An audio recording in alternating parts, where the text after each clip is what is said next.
This might be the wrong microphone. Check, check. Looks like we're probably a little better that way. It's not quite straight. Let's get to the links.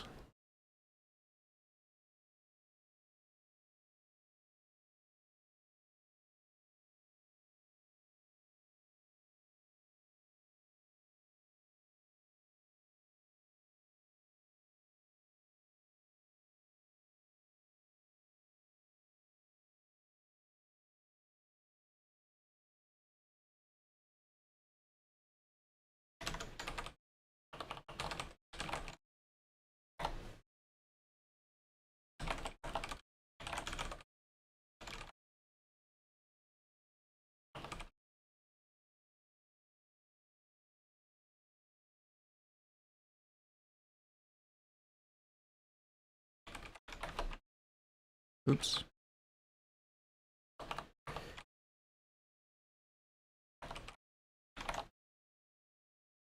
It's a little loud, isn't it?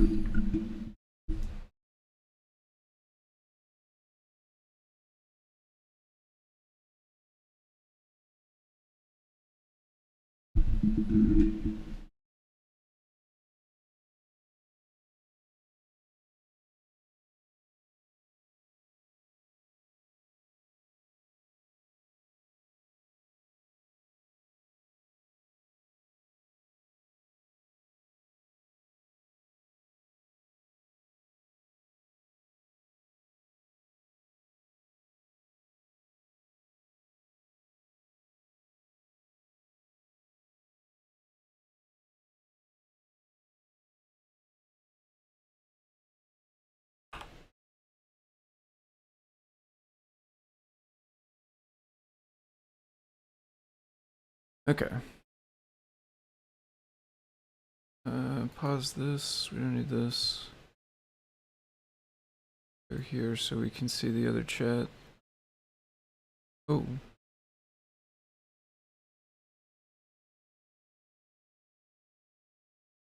All right. Now we're actually there. Okay. Good morning, Tammy. How's it going? Let's see. So where are we at here? We're on my screen already, right? Yeah. Okay. Hello, everybody. My name is Tim. Go by Foamy Guy on GitHub and Discord. I will be working this morning on CircuitPython web workflow stuff, picking up where I left off yesterday on the deep dive. So if you are lost with the stuff I'm working on, you can check out yesterday's video for deep dive if you want to see more about it. Quickly, though, for anybody that might be new, higher level introduction, we're working on CircuitPython. This is an open source project. It's an implementation of Python that runs on tiny computers called microcontrollers. These little devices here. You can see there's kind of a lot of different shapes and sizes of these things, depending on what different stuff you want to connect up to it. We're writing Python code that runs on these and can interact with various peripherals. Specifically today, we're looking at some of the ones that have Wi-Fi connectivity, like this Feather ESP32S2. This has a Wi-Fi chip built into it, and so today we're working on the web workflow. So this device connecting to Wi-Fi and then allowing my PC, the computer that we're running this browser in, allowing my PC to connect to the microcontroller. And then in our case, we want to be able to edit the files that are on the device. So that's kind of like what we're trying to do here. More generally speaking, though, you can do all sorts of things with CircuitPython. You can connect up, lights, your rainbow lights, RGBs, buttons, buzzers, beepers, knobs, the old school iPod thumb wheel. There's one of those things you can control that with CircuitPython, like any kind of little electronic widget or input or sensor or anything like that. You can connect to these microcontrollers, and then we can use the Python code to interact with that device. So super neat stuff. If you want to learn more, you can go to circuitpython.org. It's an open source project, CircuitPython is, so anybody can contribute, but it is primarily funded by Adafruit. This is their website, adafruit.com. They sell hardware devices, some of the microcontrollers, some of the sensors and buttons and beepers and things that you plug into the microcontrollers and do stuff with. They also have a whole learn guide system here with thousands of different learn guides that show different projects you can do and document all the different devices and everything they can do. So if you do want to support the project, one of the ways you can do that is by purchasing hardware from Adafruit, and you can do that over on adafruit.com. So definitely those of us that do get paid to work on the project do appreciate folks buying hardware there. So like I said, I'm starting back in on the web workflow stuff. Yesterday we got it to the point of loading a file, putting it into a text area on our HTML page. Scott did make a new push a little bit later on where it has the put request and also I think the delete request implemented. So theoretically we might be able to make our page actually save the file. I haven't played with it at all yet, and it's the same caveat, that came yesterday, which is that this is all sort of cutting edge, brand new stuff. So it may not be working exactly 100% correctly. It may still be changing in the future, right? Like what we play with today might not be the exact way that it ends up by the time it's actually released. So super early alpha stuff that we're playing with, but we'll see if we can get it to save a file. Let's see, this we don't need. This was some stuff I was looking at before. Before I got going here, I looked at this PR. Yeah, actually, all of this stuff is that. So let's grab the C. Grover and Dexter over in Discord. How's it going? Good morning. Let's grab, well, actually, I think Scott put back up here the link to this. Maybe we'll grab this one for now. I think, whoops. I think to start with, I'm going to clone a new copy of the repo because I want to keep the state that I left mine in yesterday. In case this one doesn't work, and or even if this one does work, we're gonna have some stuff that we need to copy back into it. I think like the edit endpoint that we worked on, I don't think will be in this branch, so we'll have to pull that code that we wrote yesterday into this. So I think I want to start with a different one. That way I don't run any risk of messing up the one I have now, which is building how I want, at least. So we're going to go repos, CircuitPython. I think what I'll do is just make a...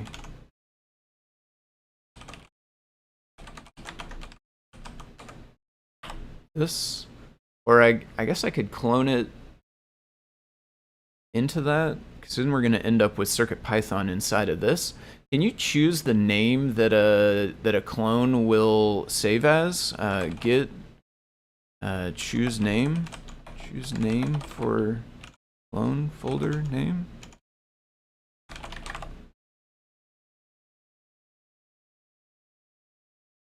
Specify the name you want at the end of the git clone command. It's pretty straightforward. App name. Will it mess up if there's already a thing called CircuitPython, which is what it's going to try to put it in initially? Let's just go inside of it.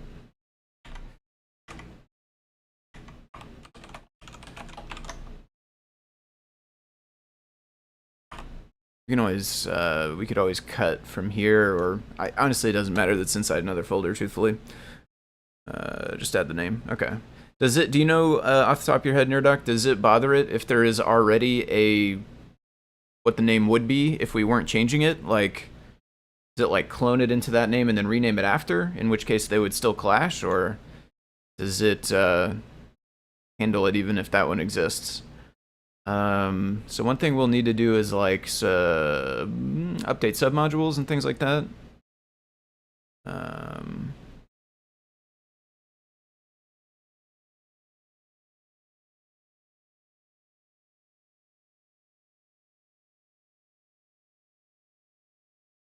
Complains if the directory exists anyway. Okay. Yeah, that would be the state for me, so I didn't end up actually running it. 526. Wow, Scott has a lot of branches. Let's rename origin.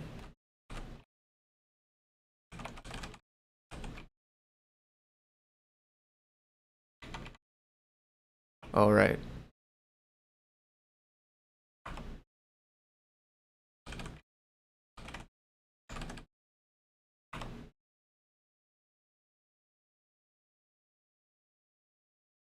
Yeah, I do want to see the rest of them, even though it's a big list. I would like it if it was a little bigger, truthfully. Oh, interesting. It moved it, but it didn't make it bigger. Well, that's weird. I think it's probably freaked out by how many things are in this list. This is the one we want, though.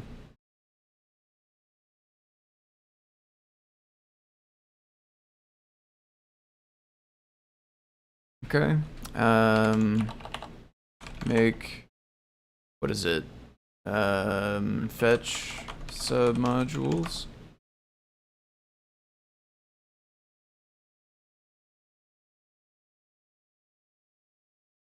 Is the ESP-IDF a submodule? Can I also be doing the install thing at this point? CD ports. Oh, CD CircuitPython. It's always going to be one level higher, I guess.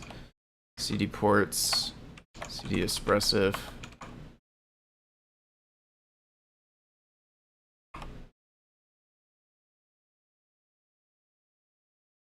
Looks like there's nothing inside of it, or looks like there's nothing inside of it yet. Oh, in fact, right there. Okay.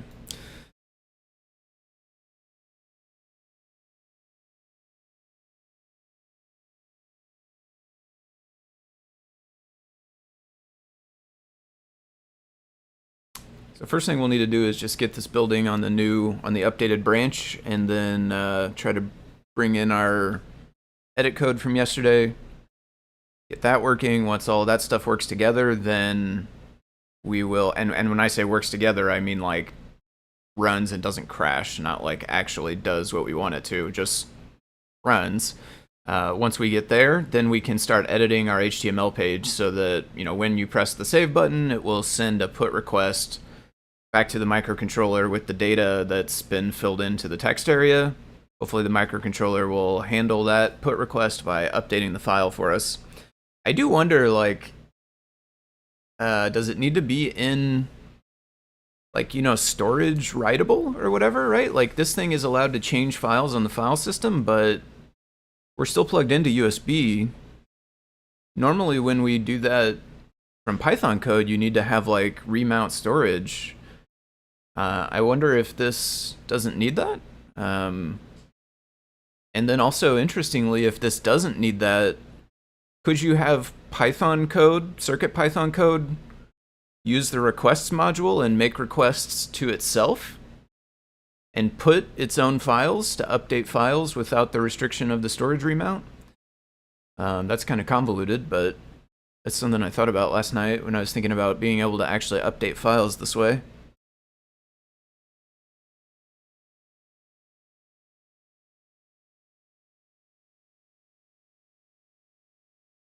Should have probably cloned and fetched beforehand. Sorry about that, but we're going pretty quick here at this point. I think we're getting close to the end.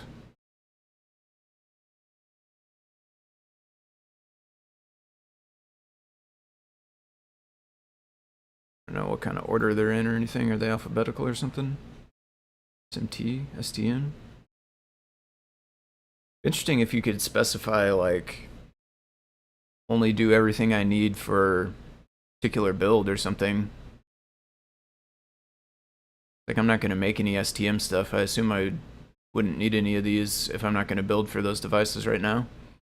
I don't actually know, though, so maybe that's a false assumption. Okay, we made it to here. Should have some files inside here now. Yep. So let's go. I think, do you run install and then source export? ESP install.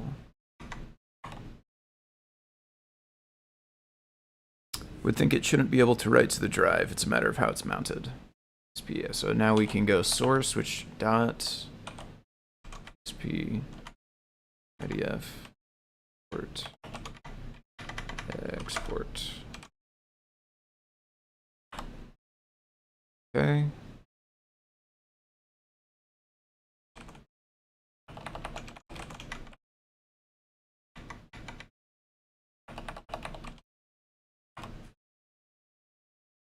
So, gotta be careful with these ones. I noticed there's a ESP32S3 TFT, which I don't think this exists yet, does it? This is not like a product you can get or anything, is it?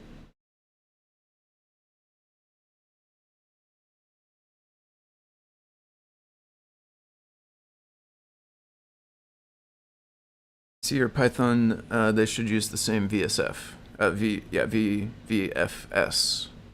VFS file system. ESP32S3 box light. So this one has an S3 inside of it and it has a screen on it, which is nice. I don't think there is like a TFT yet, is there? Oh, okay. Actually, no, yeah, right here. Out of stock.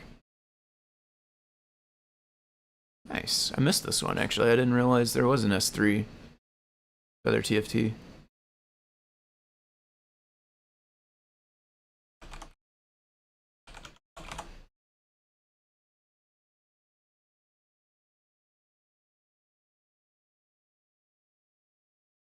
Definitely a fan of the Feather TFT. But to make what became a long story longer, I accidentally built the S3 before, and that is not what we want, because I didn't realize that it existed. Make board S2, and we are on CPU web server, so let's just make sure we can build. Posted the link in the wrong channel. We found it anyway. Oh, nice. Link to the Feather. Yeah, I don't know. I definitely missed that one. I mean, it's got to be fairly new, right? Last couple of weeks or something?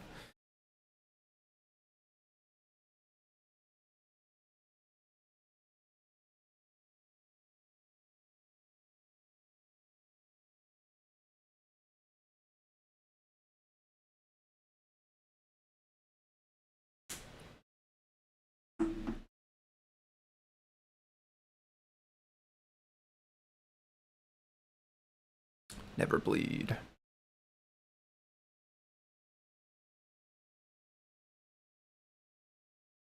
Open thread.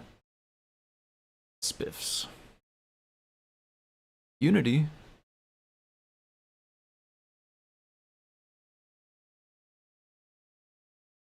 Like Unity, the game engine? Do we use a piece of Unity? Tiny XML2.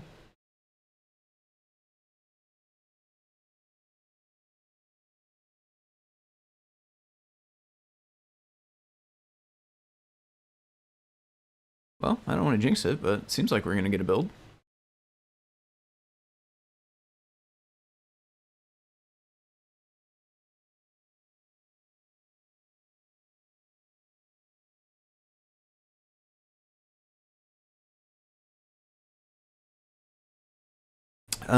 Let me try to pull up the camera. I don't think I ever did pull up the camera today.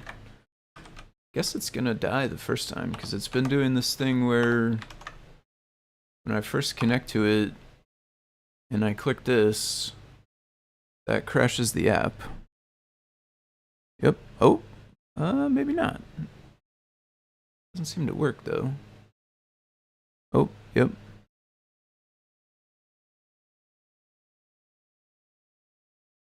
And I don't really do anything besides relaunch the app.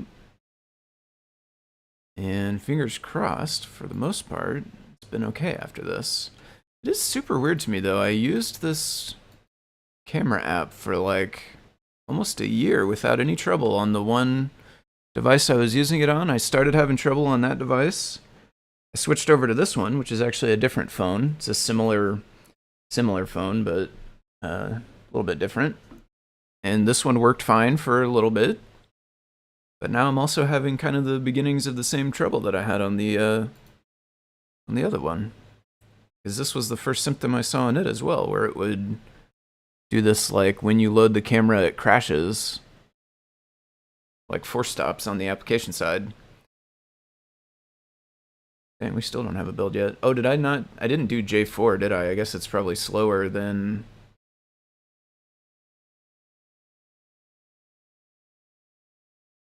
it would be. Yeah. Whoops.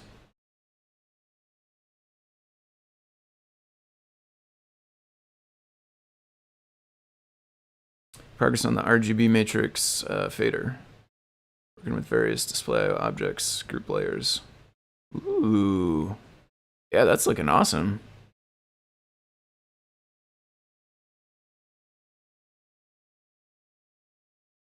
Yeah, that's really cool. I like the way you hooked it up to the knob there too. I saw that on Show and Tell the other day as well.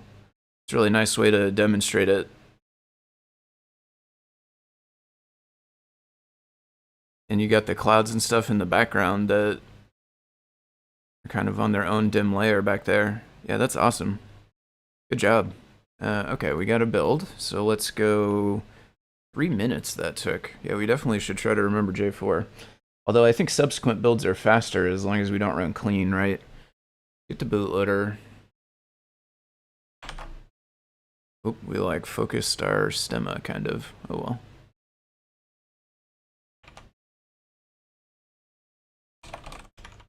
Whoa.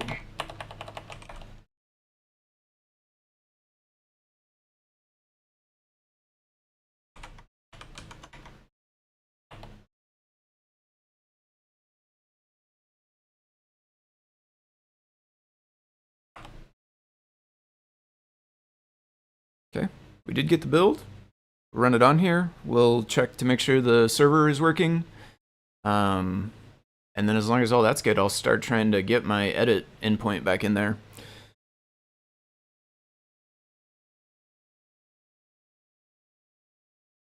I think we can fade groups currently in display.io. Yeah, no, that's true as far as I know. I don't know that. I don't believe we can. We can fade the entire display at once. That's the only way to do it that I'm aware of. And yeah, actually, I didn't even put 2 and 2 together, but that is actually really awesome. If we can, yeah, if we can do transparency on groups, that brings up actually a lot of interesting abilities.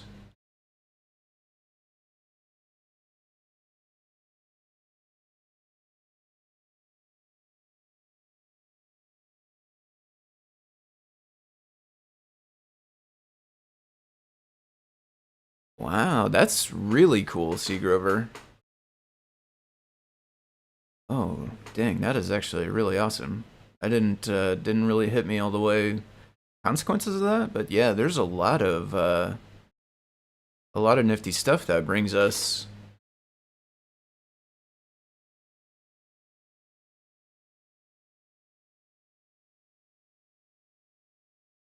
Dang, yeah, that's super cool. Do you have a custom build of CircuitPython for that, or did you do it all at the Python layer?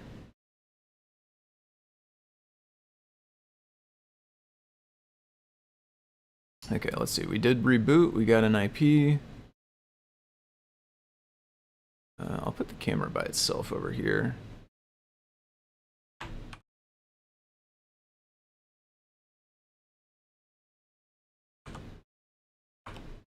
Okay.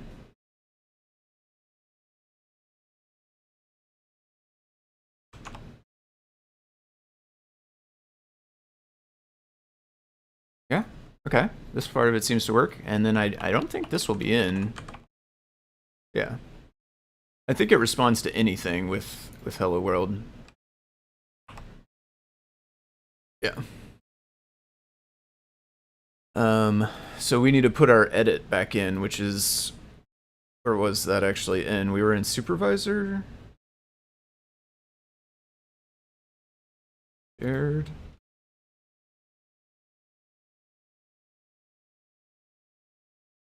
The workflow.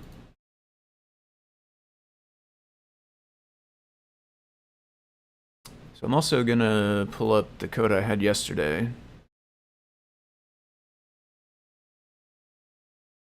One thing is, I don't know if we'll be able to do string compare if we also do have like this kind of thing going on, right? I guess I don't know if the path specifically will include that stuff or not. If it does, though, we might need to change this to do the like begins with logic, which is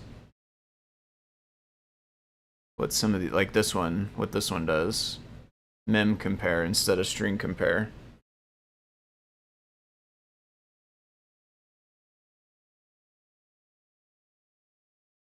Okay, so where, I should figure out though, where were we actually inside of in this? We were in This big process request.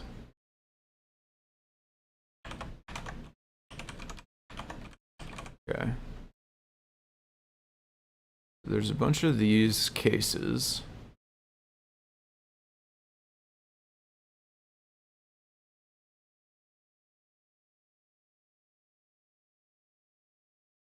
Oh, I think it's refactored now though, because reply. Maybe we need to go inside reply. Because this one has all these cases.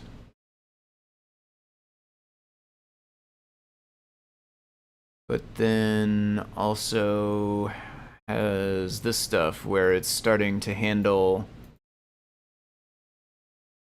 individual URL paths. And this is all still inside of process request in this one. I think we probably stepped through to reply.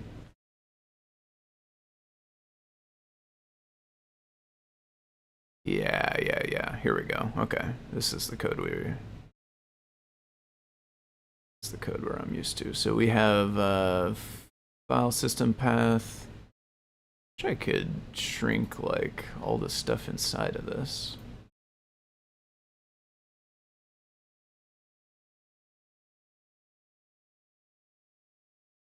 CP path, and then else, which is why we get the hello world no matter what we put at the end, including edit for right now. So we'll be making a new else if right here with our edit thing from this one back here.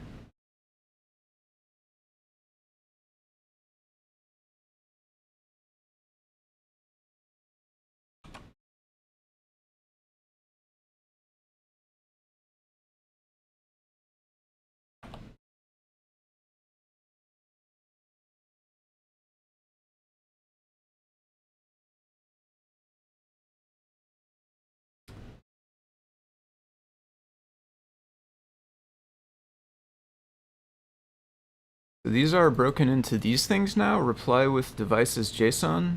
I wonder if we should make a reply with edit page.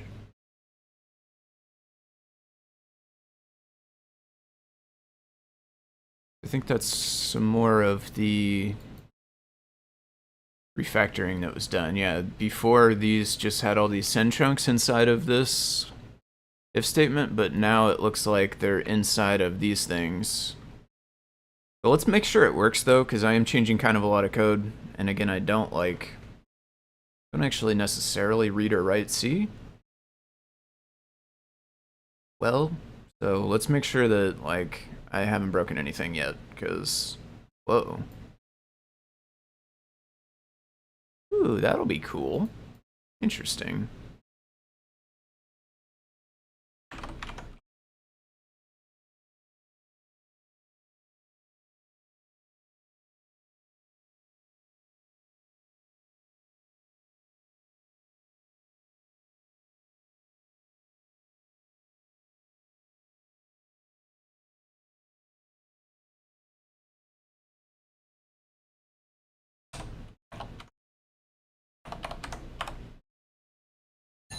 Oh, sorry. Hopefully that wasn't too loud.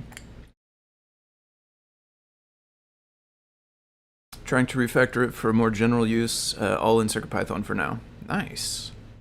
Envisioning internal display object brightness feature at some point, but it's a bit beyond my current pay grade. For now, it'll become a video mixer-like function. Nice.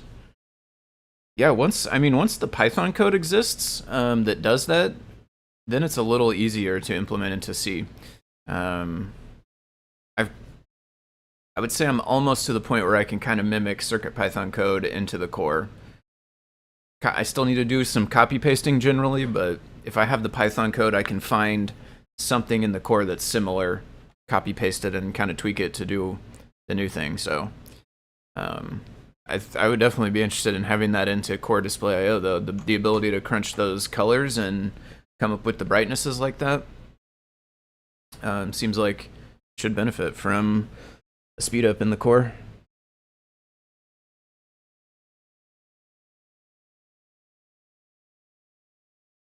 Missed bootloader. There we go.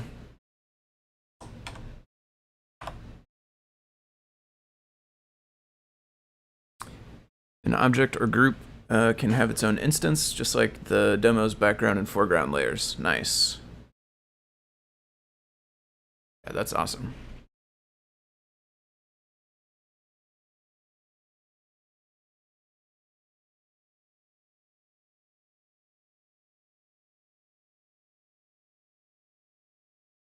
Okay, let's boot it up. It's got an IP address.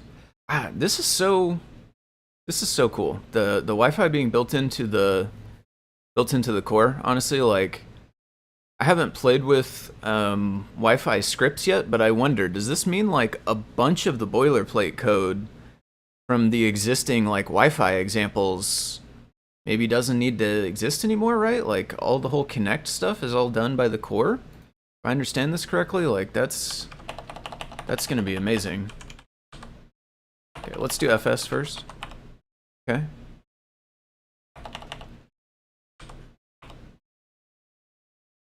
Okay. We're back to where we ended yesterday, which is good because we're ahead of where we ended yesterday because we have Scott's refactored and new branch with all kinds of new stuff, like the put requests and things. I guess we should probably go ahead and refactor to this reply with. I mean, that seems like how all of these things are written now.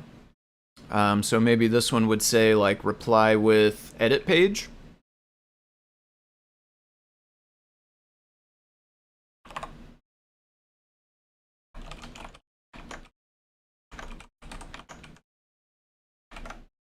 These were taking a socket. Oh, okay.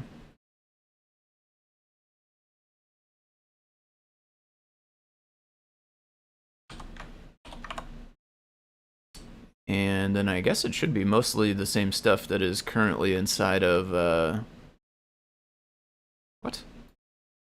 No usages? I came from a usage. What are you talking about, no usages? I literally came here from a usage. Whoops. You can't go back to it. How weird.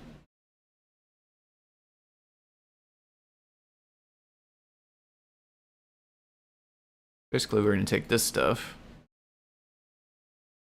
but reply with edit. And it's not filling this in either. Man, this programming where you actually have to like type what you want to do the whole way, this is tough stuff. Doesn't just suggest things for you. Can't just click through functions. I don't know how people do this. Okay, here we go. Okay, once again, did we break anything? We didn't make that much of a change, but like, you know, we could have still broke something because we're not very good at this yet. How it goes in C-land. Luckily, I started remembering the J4 and our builds are 15 seconds and not 3 minutes. Let's go to bootloader. Copy that. Copy.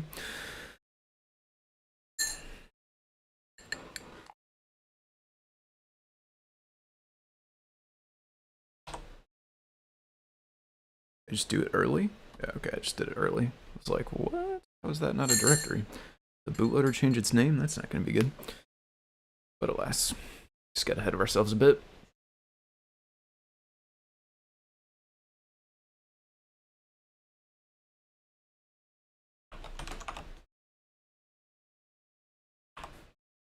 One thing I noticed is the trailing slash here. Like, it really wants this, otherwise it doesn't recognize what you're doing. Which is fine. There's other web servers like that as well, truthfully. Okay, this seems to still work.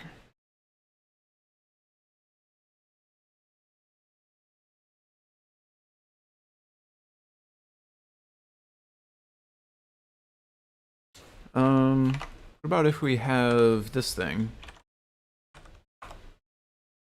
Okay, Looks like we still got to this page at least, so looks like that doesn't interrupt the routing, like the thing that's checking the URL path.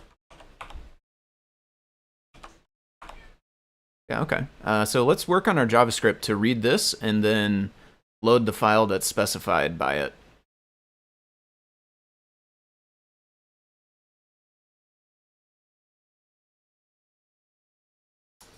I also want to probably work on a Python script that will minify the code instead of using that on line 1.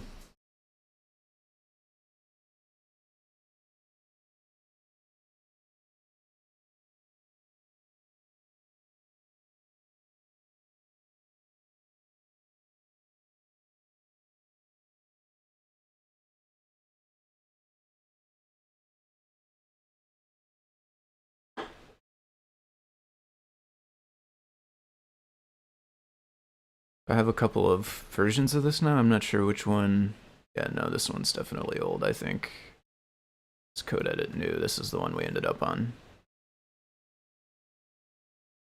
And right now we're just hard-coded to code.py, but we could instead get that out of the URL somehow.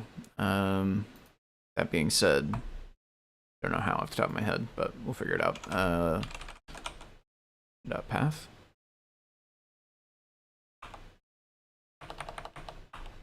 Is there no just path by itself? No. Edit. That doesn't help us.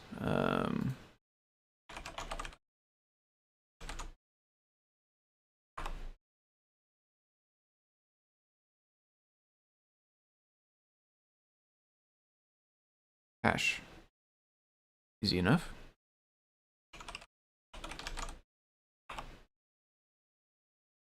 Okay, so we'll get the hash, we'll remove the hashtag from it, and then whatever's left will be the file that we want to request.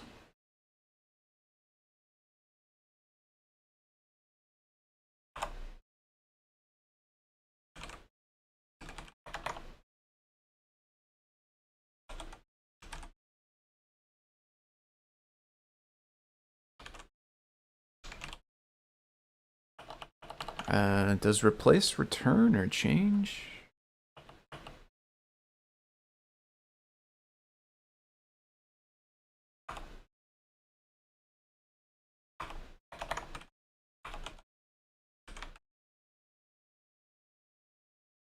Guess we could just cut the first character out, then wouldn't break it for ones with hashtags in the name.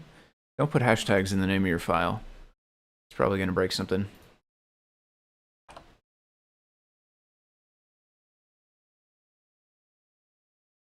Yeah, maybe we should not. Maybe we shouldn't do replace. Maybe we should just do substring.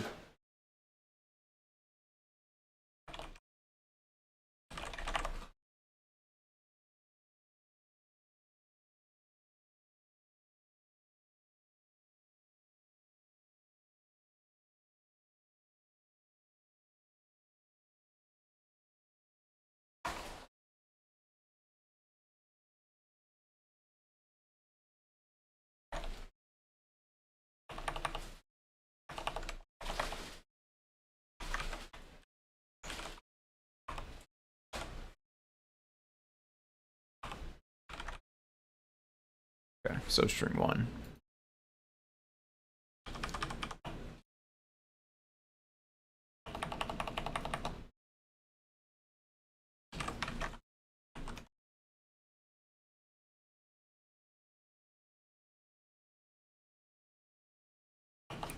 Will these mess it up when we try to like minify it?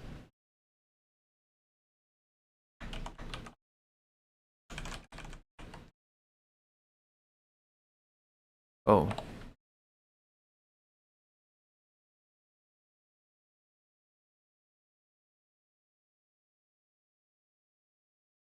Oops.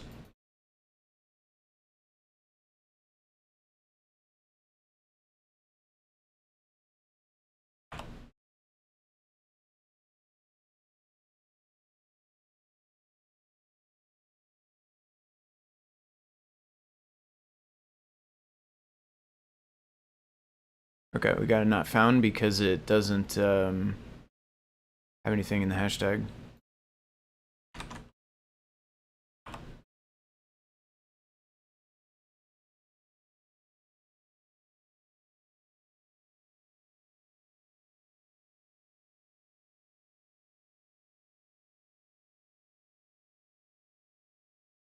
Yeah, this time it looks like it requested right. I don't have a server running to actually give it anything, so it's still got a not found, but looks like it's requesting the right thing.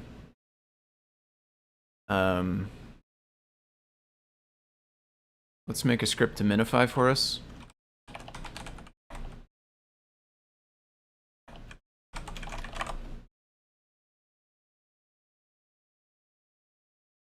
Flask minify.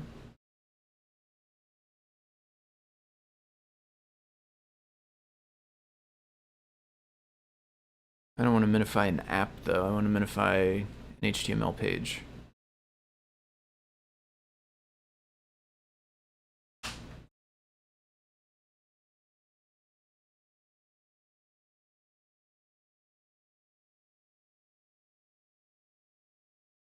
Yeah, that's what we're looking for.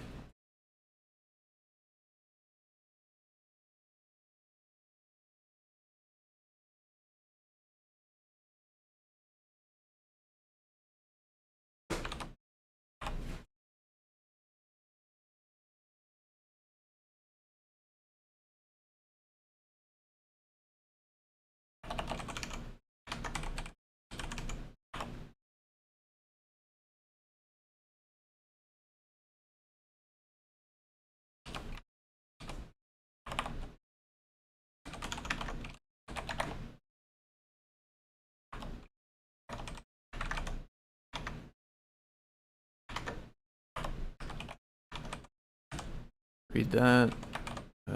Read this. Close it. Then what? Call minify.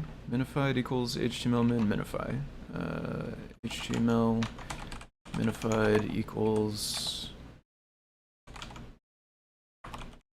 minify HTML content f open. We will say f out. Fout. Open code edit new. Eventually we'll make this like, I don't know, accept an argument or something, right? You can choose whatever name you want. Right now I'm just gonna hard code all this. .min.html. We'll just make this one. Open it for writing. Fout.write. Minified. Fout.close. Yeah. That should do this, which didn't minify the JavaScript. Or the CSS. Okay, took its name a little too literally. Are there arguments we could use for JavaScript and CSS, or?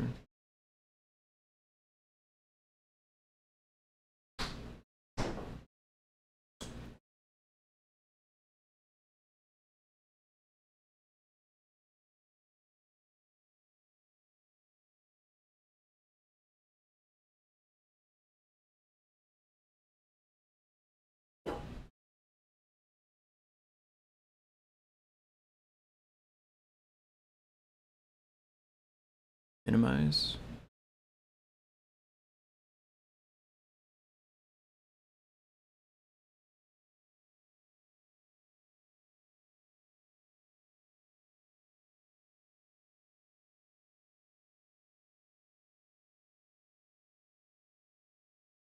See, this one doesn't have an example of how to use it, which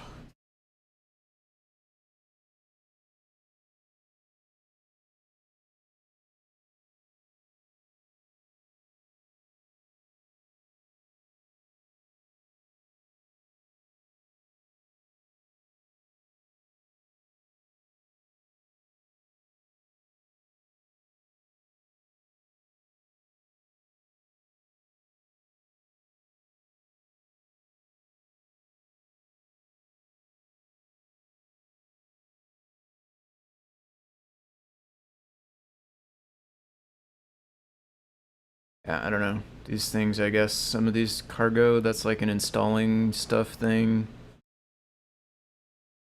I don't know how to use this though. Doesn't none of these things show you how to actually use it?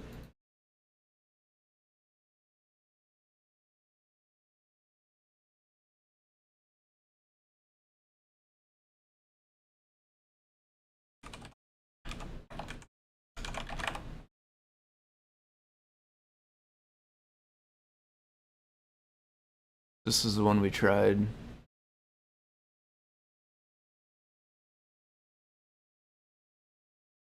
don't really care about performance, how fast it works, right? We're just gonna, because we're embedding it.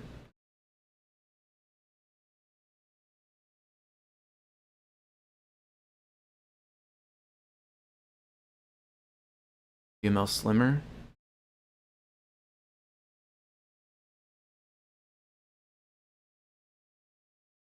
Is very old.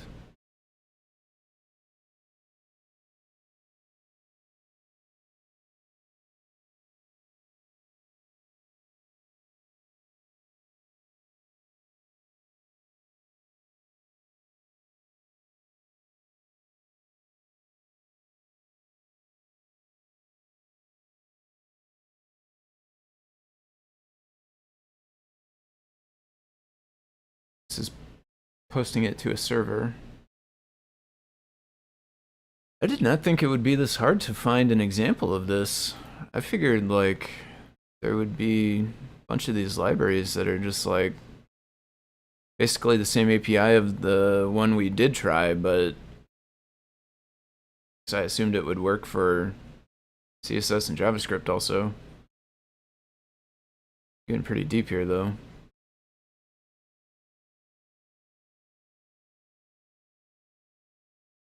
I mean, this one seems popular, but like I don't understand how to use it. There's no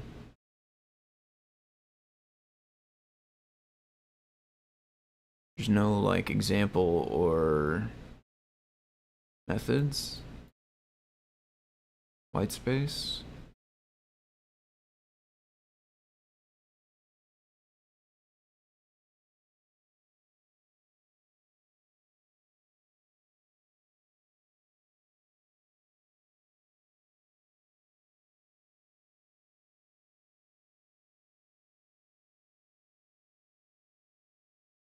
Tells you like everything it does.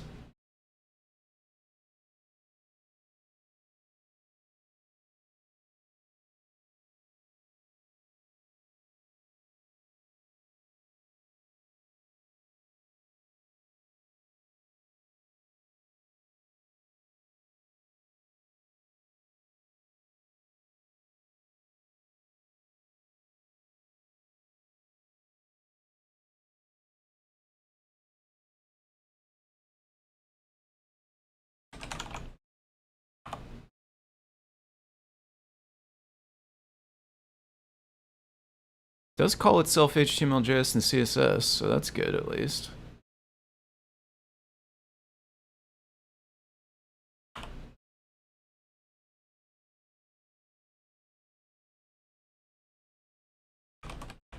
Let's remove this one.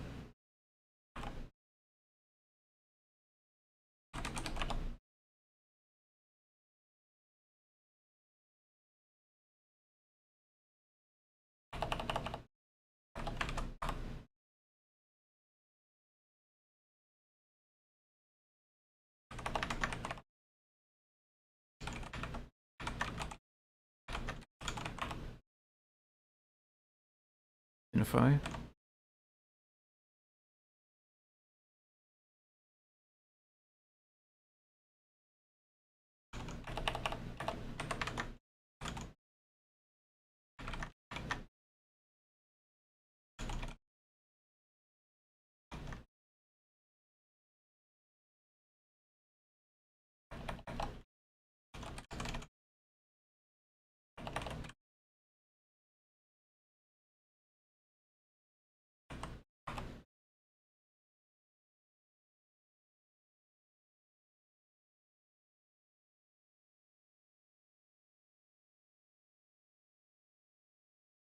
Maybe mad because it doesn't have a body?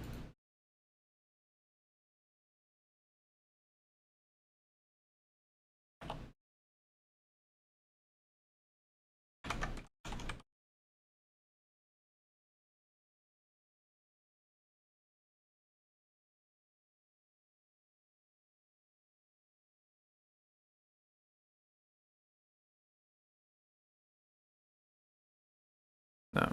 Still didn't really do JavaScript and CSS.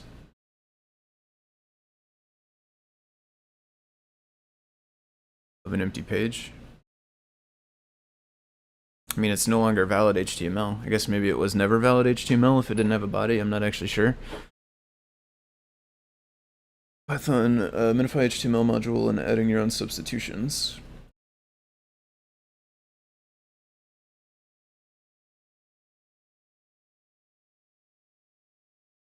Maybe gzip is the way. Scott mentioned gzip yesterday. I'm surprised that there is not a better just like command line. I guess maybe we're limiting to Python. If we go CLI, I mean this one, it calls itself JS CSS. I'm sure there must be a way. But I mean it's like args and args, pass, real signature unknown.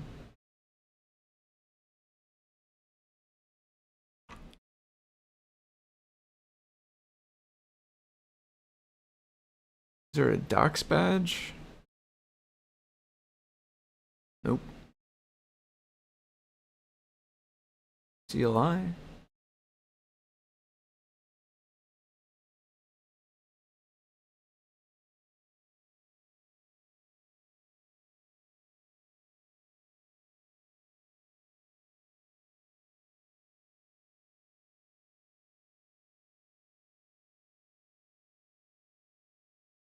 Minify CSS, minify JS.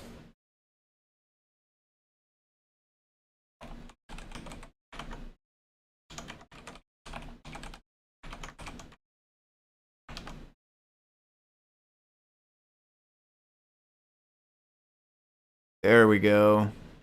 Boy, they need some better documentation. Not better documentation, they just need some documentation, right? Like, am I missing something? There is literally no documentation for this. There's all kinds of like what it does and how it works and which things it changes. There's like nothing about how to use it. Pull requests are welcome. Maybe we could make some docs. Is this thing like actively has commits yesterday, 2 days ago? Pretty active, I guess. Think there's an issue for docs?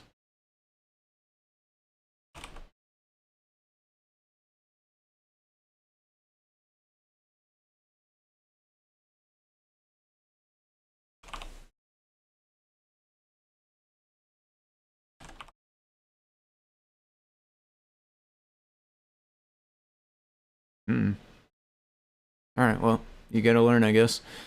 We did get it. This seems fine, so I will use this for now. So I'm going to copy this. We're going to put it into here. And theoretically, we're going to be able to open the file name based on the hashtag part of the URL. Minify. Oh, you put it in there. I don't know how long ago you did that. I missed it until now, though. Minify JS and CSS true, though. Remove processing instructions. What does that one do? Remove processing instructions. It's valid enough. Empty page. Is that like stuff that it prints or something? Oh. Is this valid? This doesn't seem valid, does it?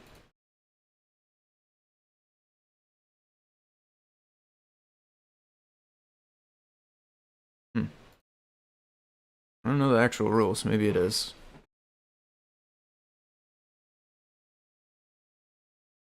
Certainly always seen that with a space in it. I've also feel like I've always seen it shouty.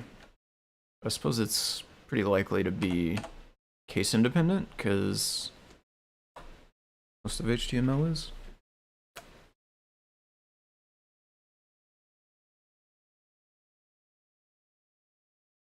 The question marks inside the tags.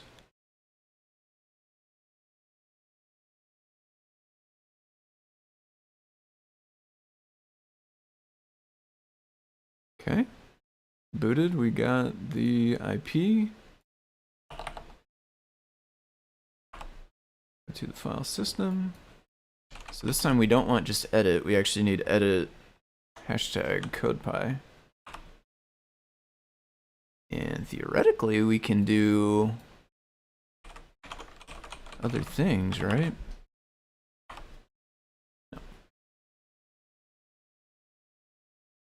No.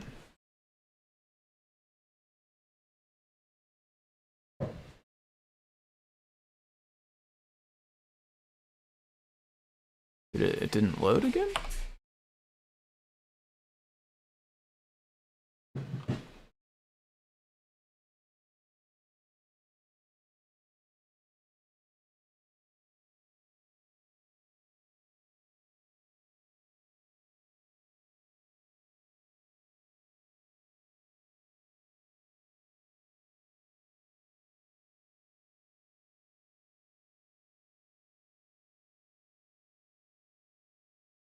Doesn't seem like it's actually reloading the page. What?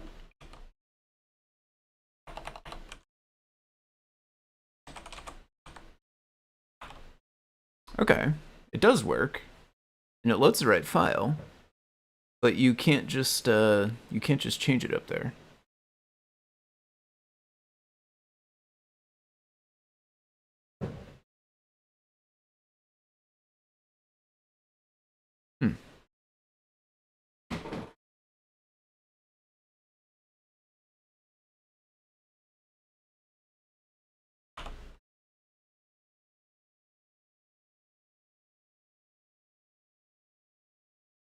In the README of the repo, there is mention. Repo there is that mention of the Python interface, and there's documentation and configuration options.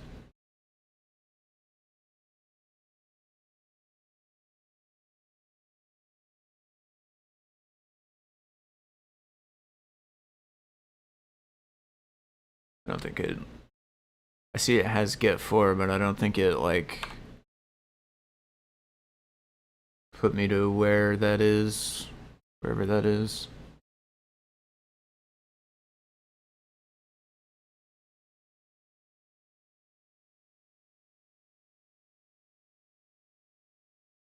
Implementation of configuration options. Remove bangs.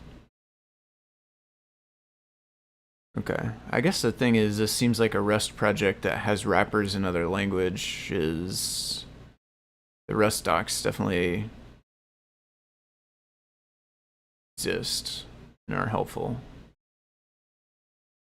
In front of the Python logo. Click the triangle in front of the Python logo. Oh.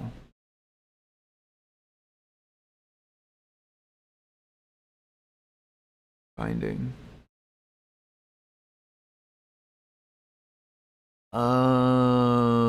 Okay, yeah. I see. I had no idea, yeah, that these folded out. Makes sense because they're triangles, I guess.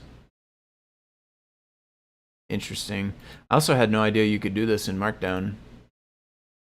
These foldy bits. I mean, this is Markdown, right? Yeah. Interesting.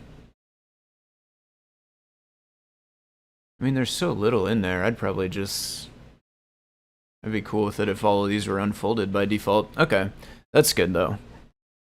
I was a little perturbed by the complete lack of documentation. It's good to know that it definitely is there. Like, this is really all I was looking for, is this most basic kind of... This even does have the JS. I guess maybe we should do this one. And they do have it, it's just folded in there. Didn't quite see it. So let's go back to here.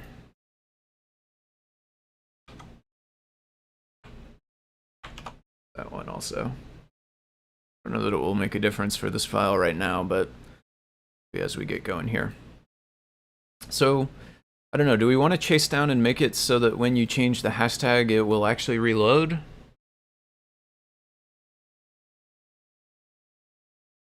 I don't know that it matters really, because I think that the way that you get to this page is not necessarily by going to edit and typing the file you want here.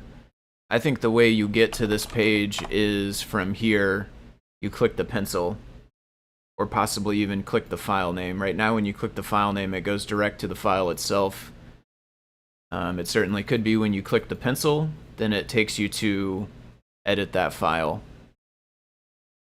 Let's try to do that. I think that's within my capabilities. So where do those pencils come from? That one's going to be like reply with file list or something, I guess. File. We want file list though. Directory. Yeah, this is the one. So these things, where are the pencils?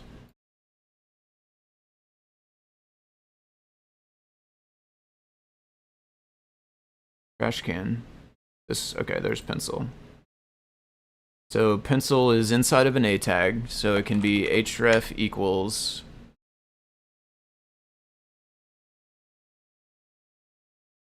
guess it's gonna have to have these probably. Can it use single quotes? The link is gonna be to /edit/ hashtag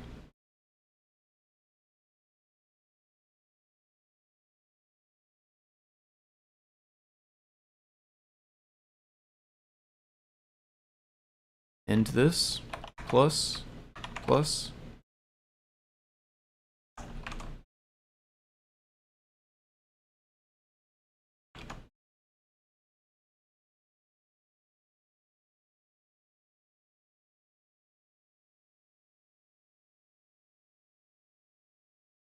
Yeah. Oh, nope, not duplicate. Save. Seems good to me.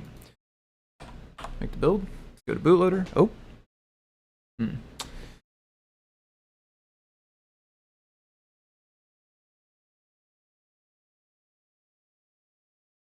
Can't just concatenate strings.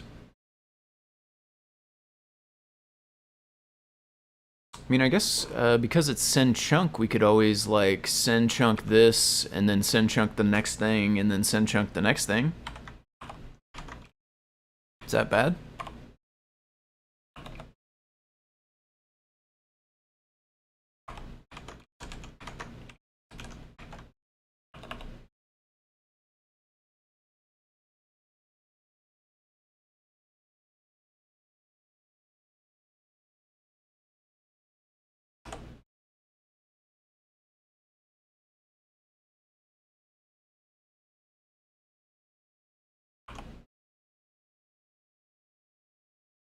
Oh, these need socket.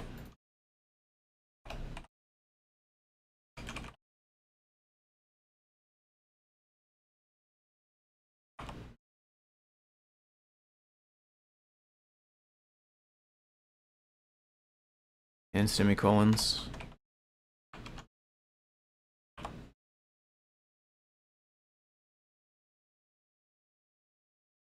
Okay.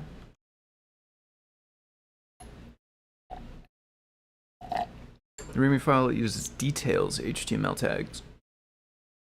I suppose are specific to GitHub, not really Markdown. Oh, interesting. Okay, bootloader.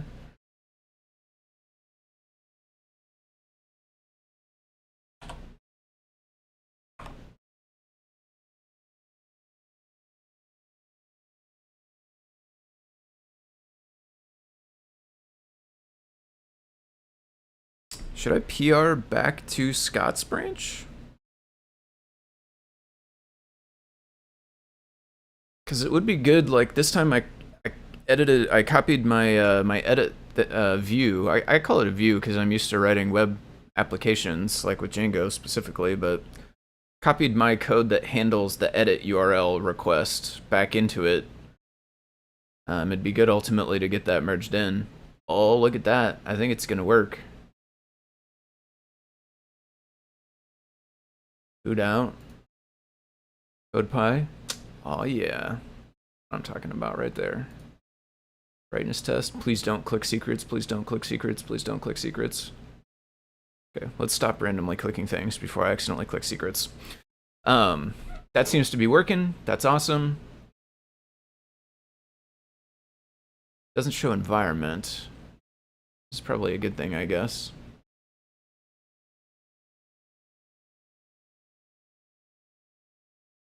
Okay. I mean, let's try to make the save work, right? That'd be super awesome if we could get it to where you modify this, you click save, and it actually sends it back for you. So let's start simple, I guess, right? Let's just put a click listener on the save button and start there. So we don't have jQuery, so we're gonna go document. Ooh, don't have jQuery. I usually do click listeners with jQuery. Document.query selector.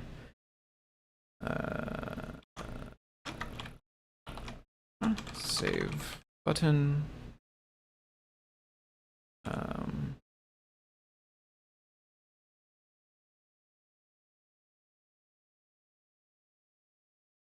Is that how that works?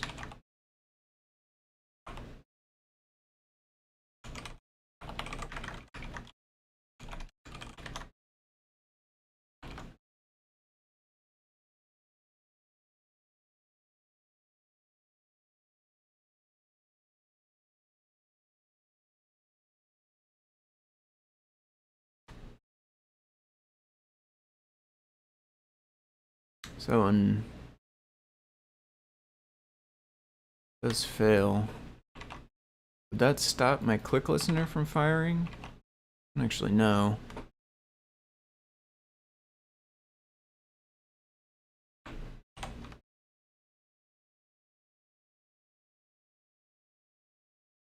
No, it's still not firing. Although these things are not on. Okay. It is actually firing, okay. Does this actually stop it?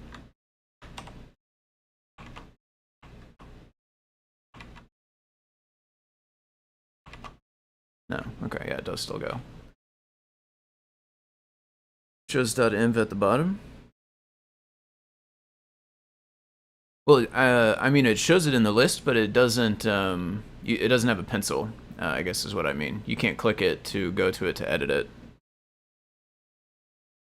Is what I mean when I said it didn't show, or whatever I said about it didn't have it or something. I think I said, but really what I meant is it doesn't have the pencil. Hopefully, what you mean is not that mine is showing somewhere. That would be the most unfortunate, but okay, yeah. Back to here. So when we click it, we want to. Is there one of these for put? So that's a brand new thing I actually didn't use before. Mozilla Fetch API. Fetch sure sounds like getting and not putting, huh? Is there a similar one for put? It's from jQuery.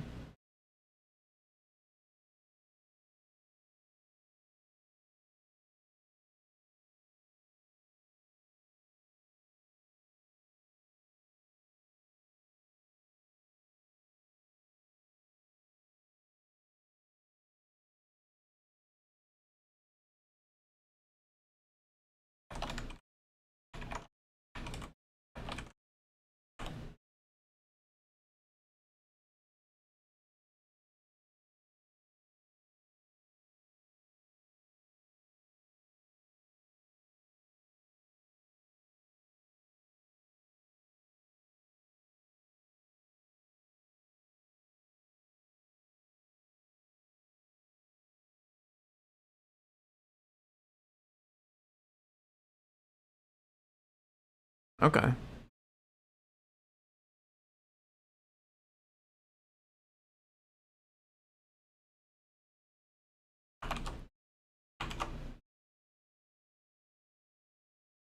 The one thing is I don't have any idea what the put request is actually expecting.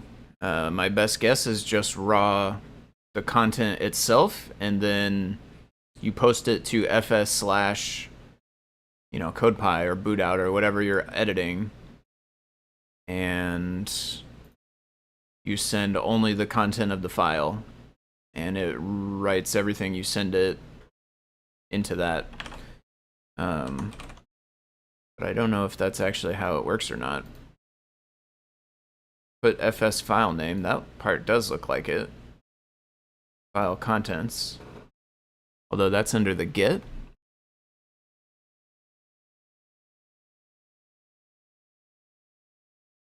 Write file and reply.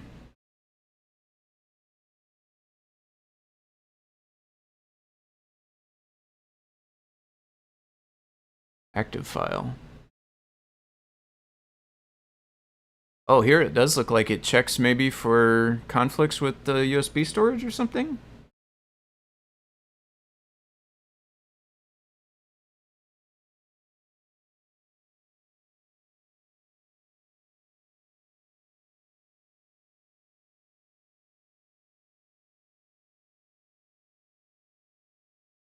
It looks like we just send it back the content of the file, so I'm going to try that. So we're sending a put. Our content type, I mean, it's not going to be JSON. I guess it's going to be, it's going to be text, I guess? Or just text plain, or I think it matters? What if we don't do a content type?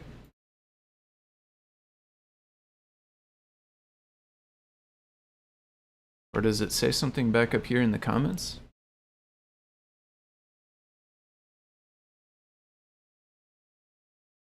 Where did all those comments go?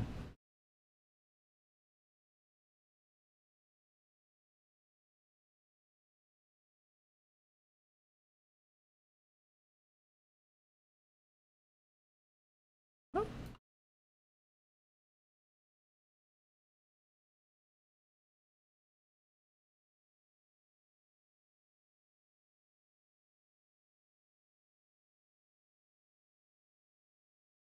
No. Doesn't say anything about headers we care about, authentication, content length. So it doesn't say content type here, so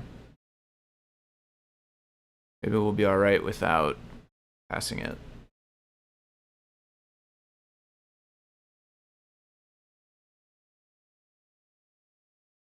So the body is not going to be JSONified. It's just going to be the stuff from here.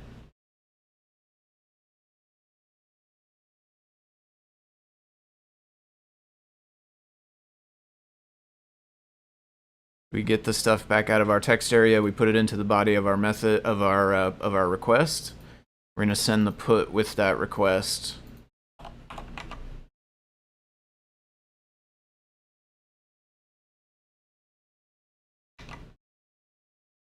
I will say it's weird to me the way this has like double thens. I don't quite follow why it's fetch then. Part feels weird to me.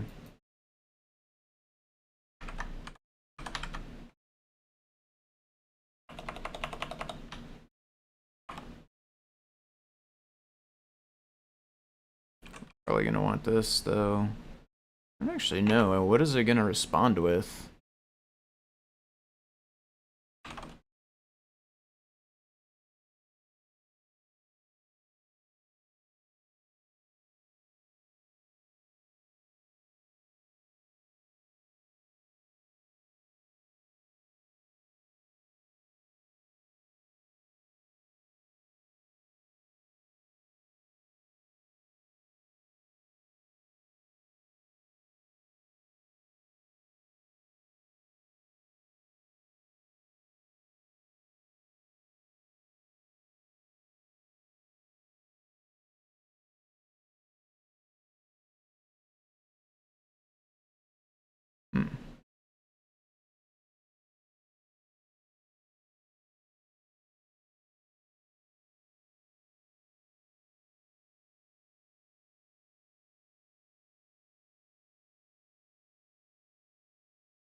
Created or no content.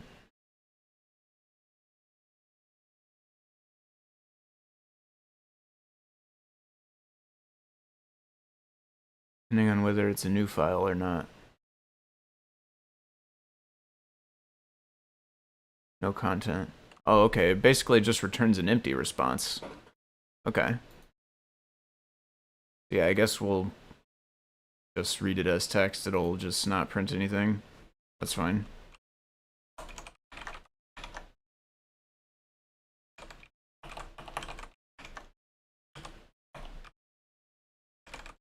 Print it out just in case there is something in it, but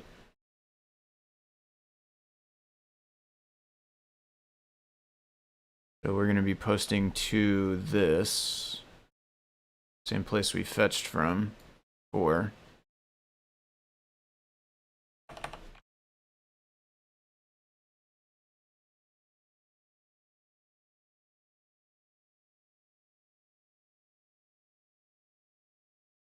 Anything else?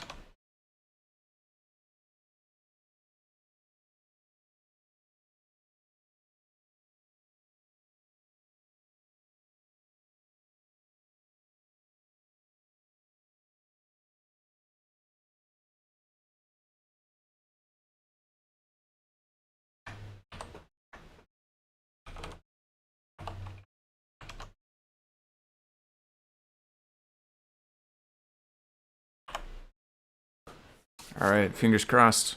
Be awesome if this works.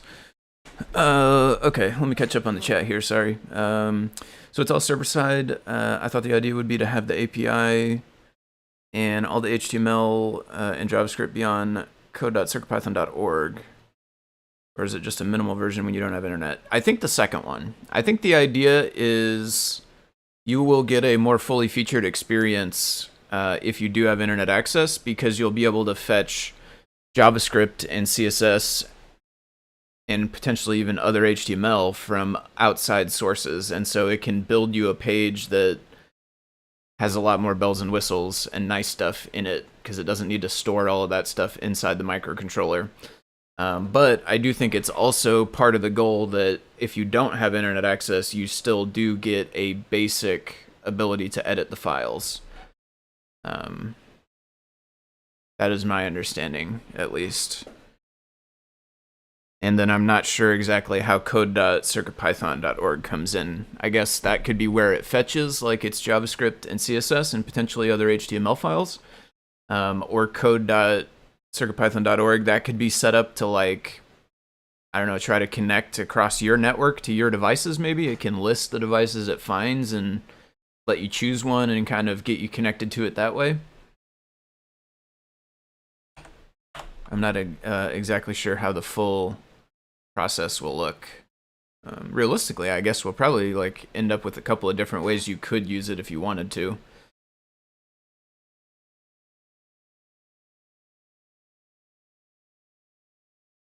As far as like the root, functionality of it, being able to actually read the files and edit the files, that part is essentially all server side, but the server lives inside the microcontroller. So it's not like, cloud server side, but it's like server in the microcontroller. Looks like we got this. Not much interesting on the screen, but we'll check that out for a minute. So we go here. So what should we change? I guess CodePy is the most natural thing to change. Do I have TO open?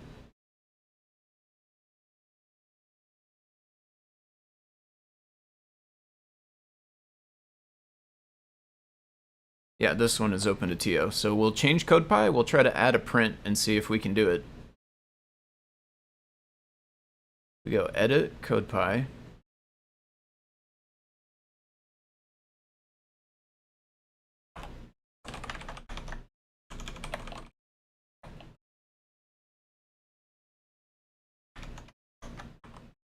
feel like that deserves a smiley face if it works, right? We should open this. Moment of truth? Nope. 409 conflict.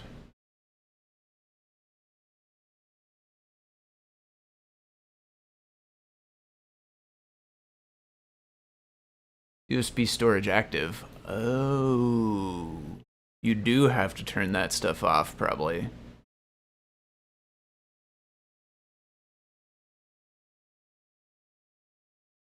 Okay. Conflict. God, why does this not find usages? Gotta be honest, I'm not very impressed by Sea Lion compared to PyCharm. PyCharm's really good about finding a bunch of stuff that gets used and where it gets used and kinds of stuff like that. Yeah, I guess I could always do just find, but it's, I don't know, it feels weird that I can't find these things. USB active. So we have to do boot py the other way, right? Pretty sure that's what that's gonna mean. That seems like, though, maybe it worked, right? Like, we sent the post, it received it, it did its error checking to make sure we weren't about to corrupt our file system, which is nice of it. I definitely appreciate that. And yeah, if we were on writable mode, it might have worked.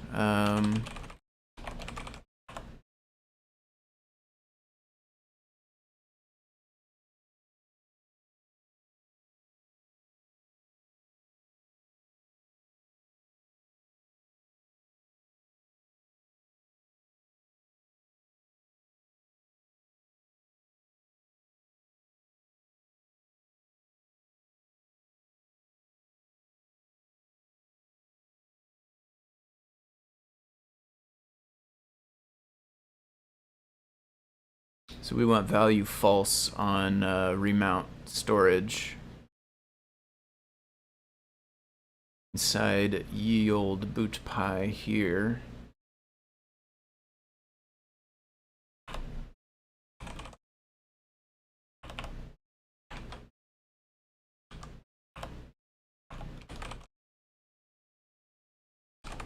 I'm not going to bother with the switch. The only other button, there's a reset button and there's a boot button. Those are the only buttons built in. And the boot button already has some functionality when you boot up if you're holding it, so we can't really use that as a trigger on whether or not we want to go mountable. I think I'll just do it to false, and then I can always use REPL or the web workflow, if this works, potentially, to change the boot out, the boot file to turn it off. I should always have a way to get it back with REPL, so we'll just hard code it for now. And we want value false. Oops. It's /. Yeah. For safe mode. Oh, that's a good point as well. Yeah, safe mode can get it. I'm not super good at getting into safe mode, though, I will say. The tap of the reset at the exact right speed or something, is that how that works? Oh, this doesn't want to have value as its name. Okay.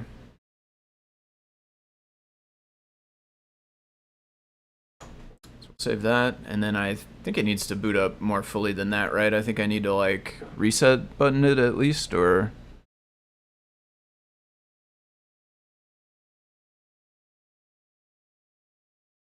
possibly even unplug, replug, I don't remember.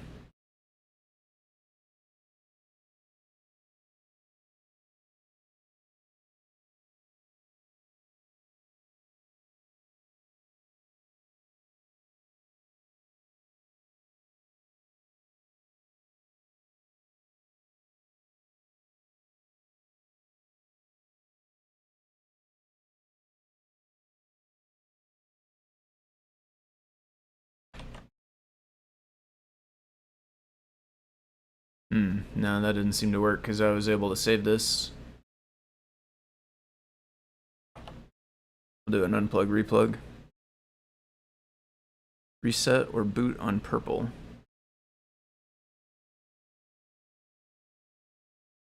I feel like that's how I was getting to bootloader. I'm gonna unplug, replug. I'm gonna do it on the hub side though, so there's really nothing to see.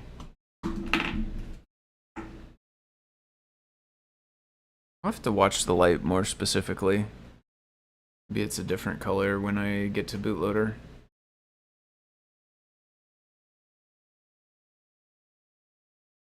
On yellow, okay. Boot, okay. 19, okay. Let's check to make sure we're actually not writable anymore. Oh, we still saved fine. Oh, I just made a file called bootpy on... Yeah, I totally just made a file called bootpy on my computer. Which obviously doesn't do anything. Copy that, put it on the device, where it will actually have some effect. Right now I have an incompatible MPY file as well. That's a totally different thing. It's fine to be like that for now, though. So I'll try reset button and then see if it comes back writable or not.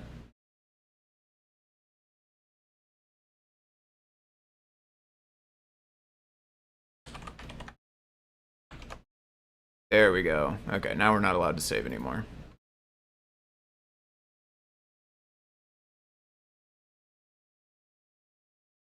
Means we should be allowed to save from here.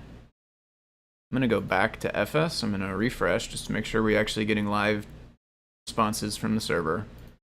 Back into edit code.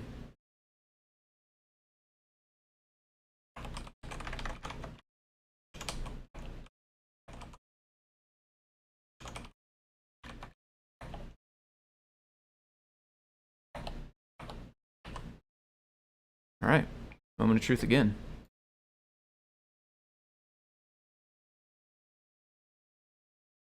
Oh, nope, I still got 4.9 conflict actually.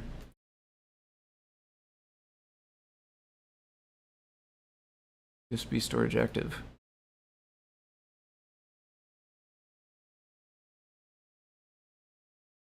Let's just check if it's writing the difference. Ooh.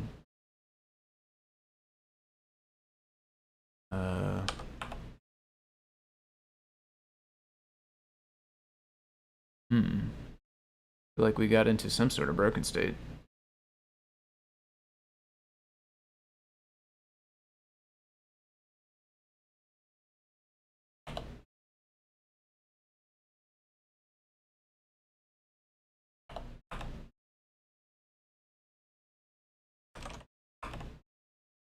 Weird. Only for a second though, I guess. Maybe was it rebooting? Maybe it saved it and it was rebooting.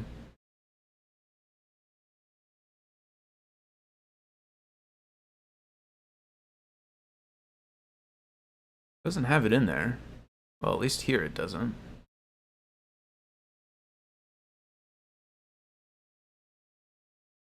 No.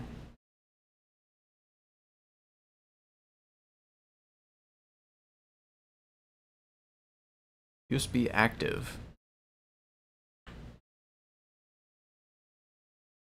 Check to see if USB has already been mounted. If not, then we eject from USB until we're done.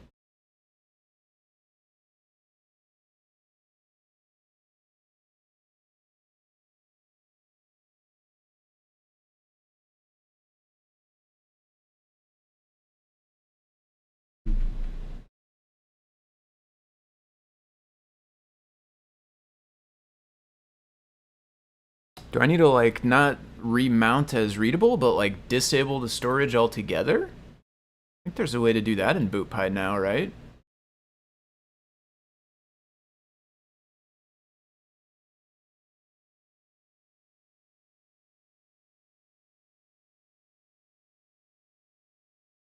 Or eject the drive? I could try eject the drive. What's the guide for that? It's like custom USB?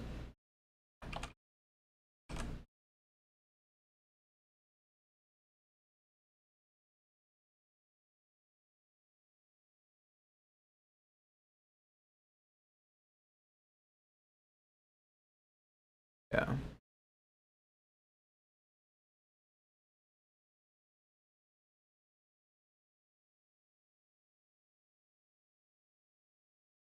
Okay, so let's try one at a time. Not clear on what active means. Yeah, I'm with you. So let's try one at a time. Let's go back to FS for now. Reset this page. Let's go ahead and we can do this from the PC side. Eject that. Go back to CodePy here. Try adding our thing again.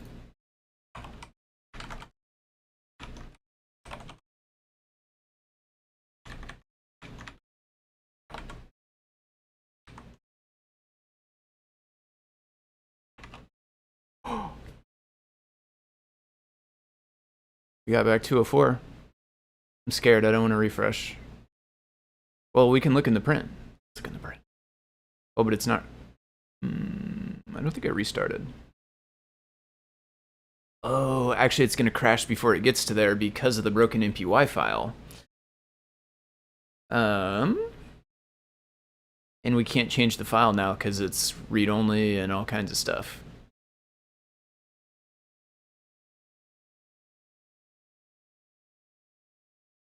Yeah. Okay, well, let's go back one. Let's go forward one. It still doesn't have it in there. It seems like it returned a successful response, but I don't have it here at least. And it's no longer plugged in, so my PC can't see it. We either need to fix this to not have a broken MPY file, or else we need to erase all of this stuff, I guess.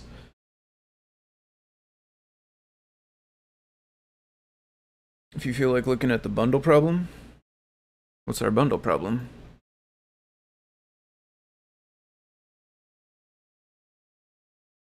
Is it the root cause of why I have a invalid MPY file or something? I haven't looked into that yet.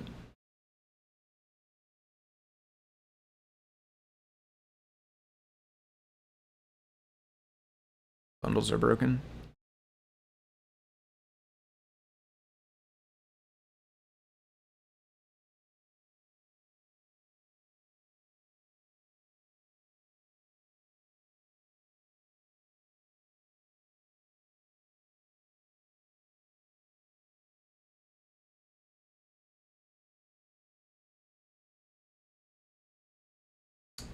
I will have to look further into it. I don't quite follow everything.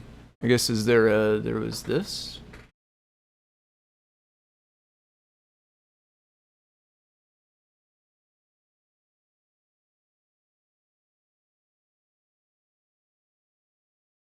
Being copied as source.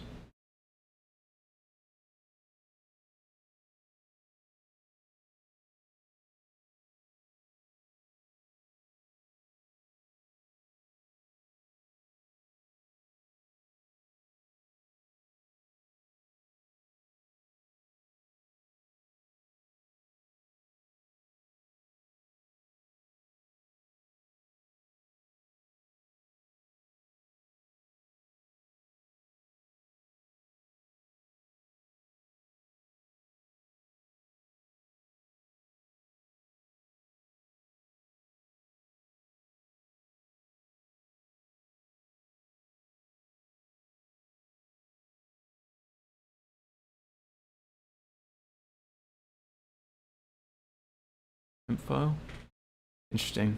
Yeah, I'll have to look further into it. I don't quite follow all the details enough to be able to really review effectively right away. Did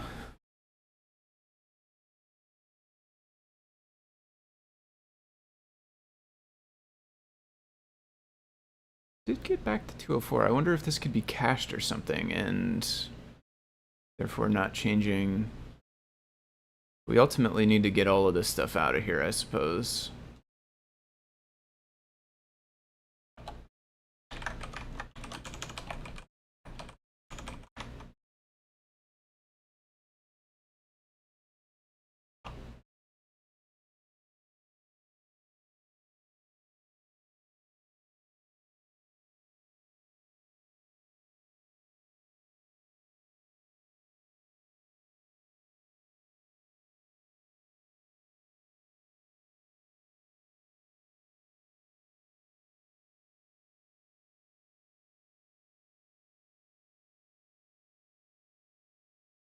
Oh, and I refreshed it, loaded this by itself.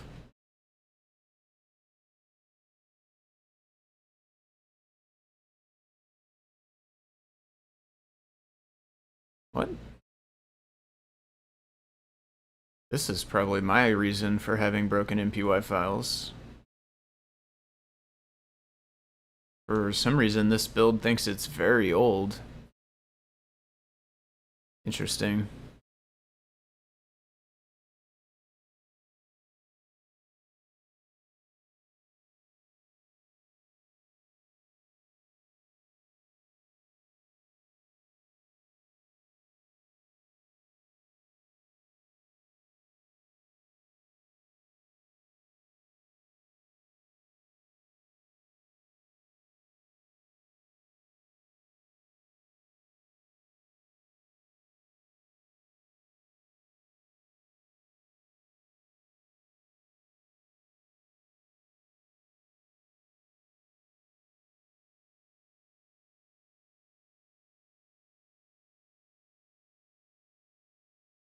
Yeah, something like that is how it generates it, I think. So basically, yes, like today's bundle is broken. Today, for whatever reason, some change made today's bundle broken. Or yesterday's bundle.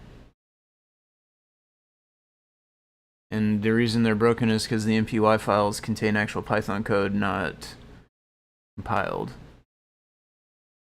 Maybe that is why mine's broken. It's not connected anymore, so I can't look at it.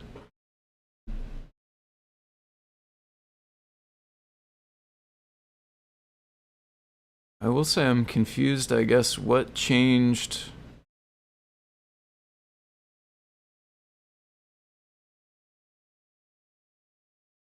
What changed yesterday or today that caused it to be broken this time? Because didn't the original...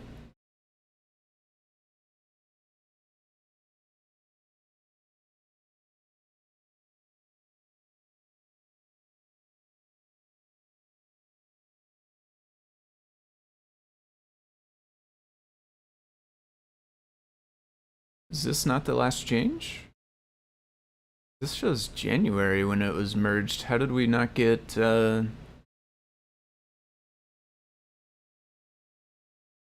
did we have builds since January 26th until now that were okay? It was updated 2 days ago?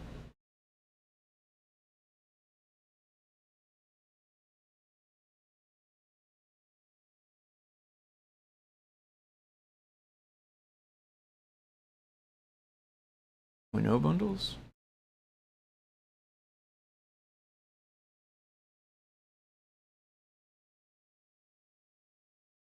There was no release of the Windows change. Okay.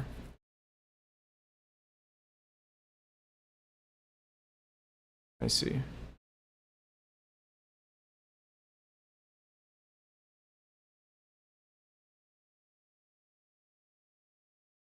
I'm with you now. Okay.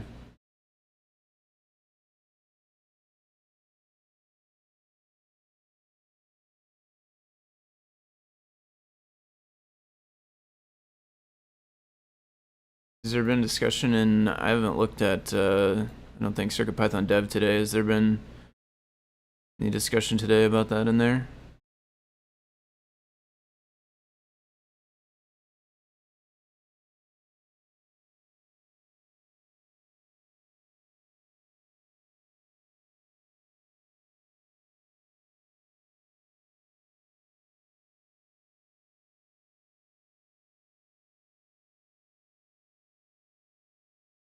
Not yet, looks like.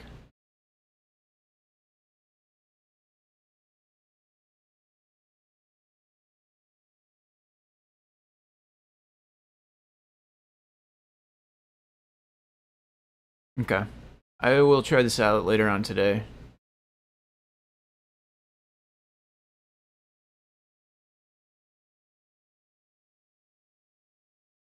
I'm hopeful Dan or somebody else may be able to take a look as well.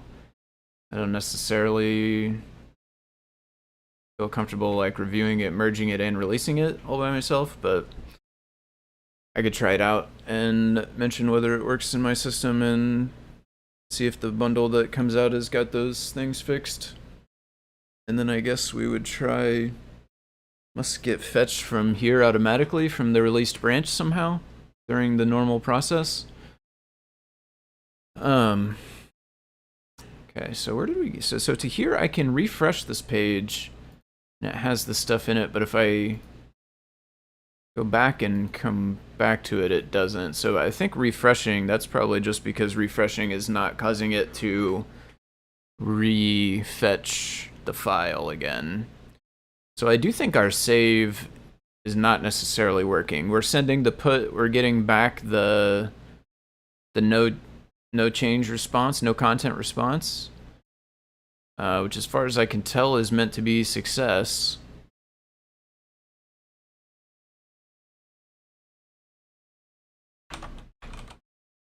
But our actual file is not getting written.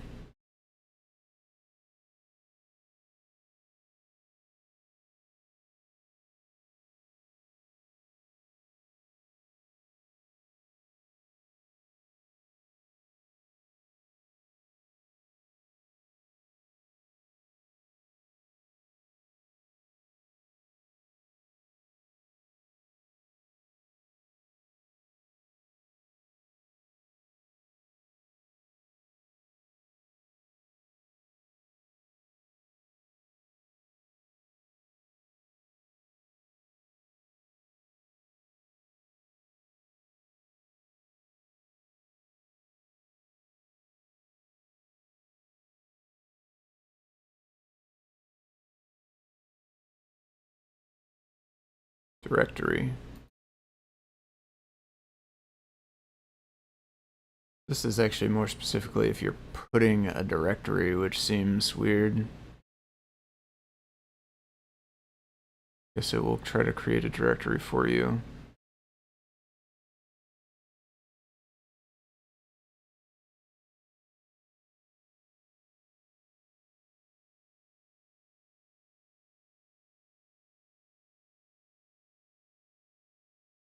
Apparently I'm the only one who noticed, not sure how to ring the alarm bell. Yeah, I would say the issues that you have are good, and then if you want to just drop a link to it in the CircuitPython dev and just mention that the currently published bundles are broken, I think that's probably as good as you can do, really, on a Saturday randomly.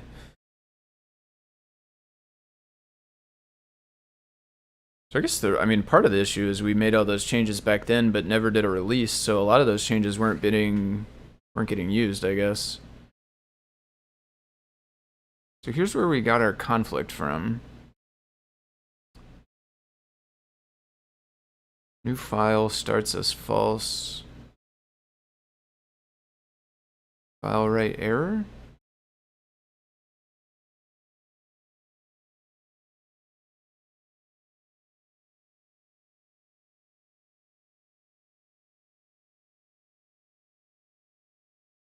Or no file.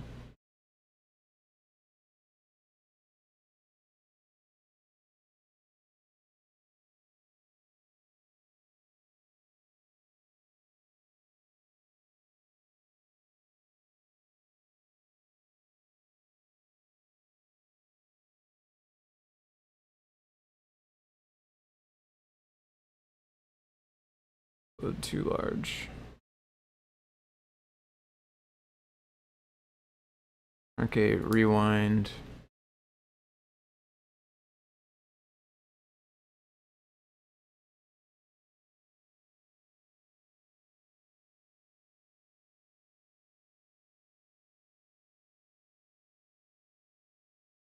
If.write active file bytes. This is inside the loop. So basically looping over all the content we got, writing it into the file. Does anybody know where these come up? ESP log E. Can I see these get printed somehow? Because I guess if it had some error, it maybe would have more details if I can find them printed. I have no idea where these go. I guess I could add my own print statements, I suppose. Little red length. Close the file. If it's a new file, then reply created. Just 201 created. Otherwise, reply no content, which is just 204 no content. Doesn't have anything else with it.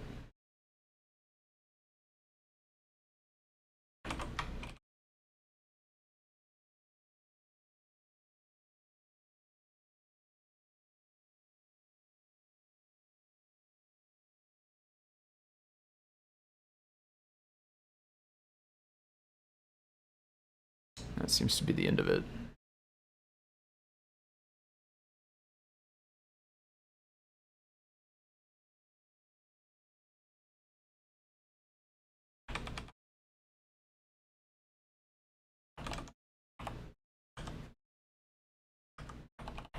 Edit.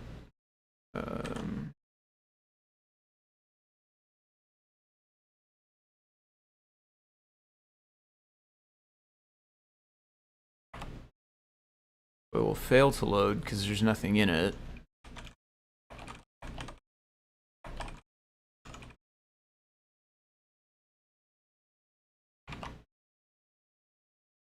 Okay, we got the put with the 201 created.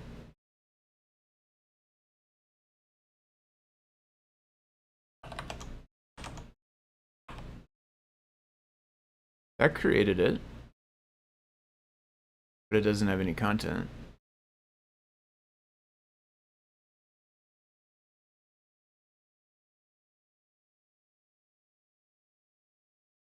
Interesting.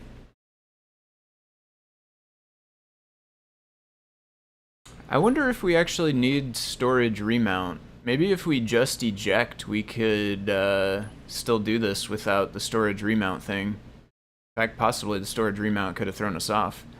So let's go ahead and switch that back. So for that, I'm going to go to REPL. I'm going to go to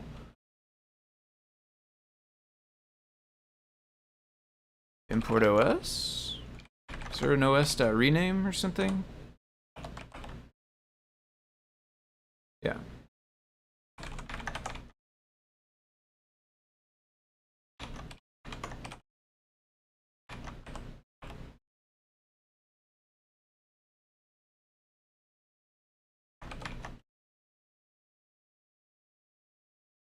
Not boot.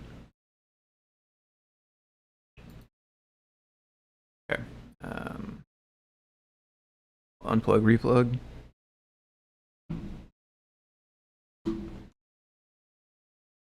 The other thing is, I guess we could still try not just ejecting, but actually explicitly calling this USB disable or whatever, right?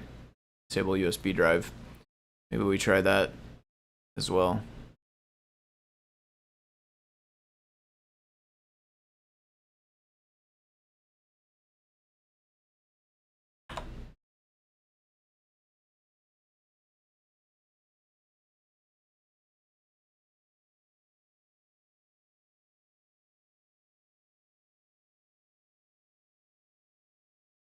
Somehow we got back to HTTPS again. Did that on me yesterday too. Oh, it's redirecting. What?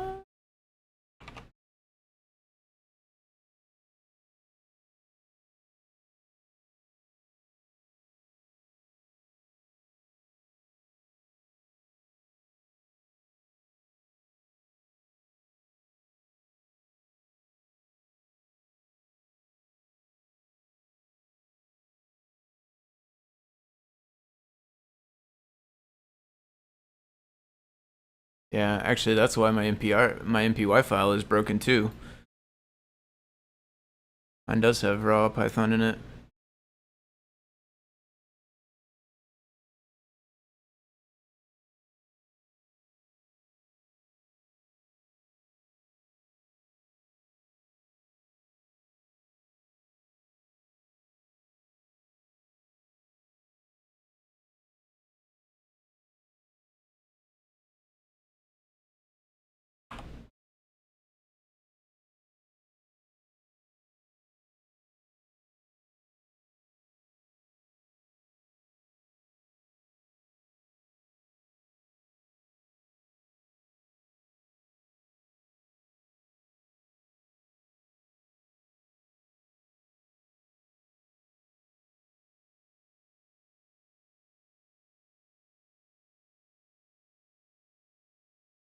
I don't know why I keep getting redirected.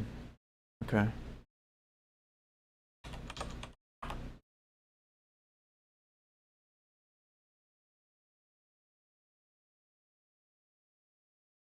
If I look at it here, does testing text? Went to the wrong place again. No, it has no content in it.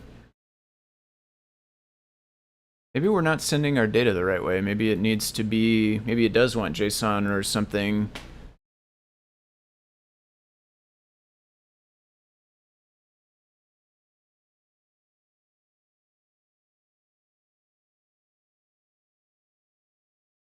Okay, I'm gonna run to the restroom real quick. I'll be back in a minute.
Okay, we're back. Let's do another new one, I guess. Well,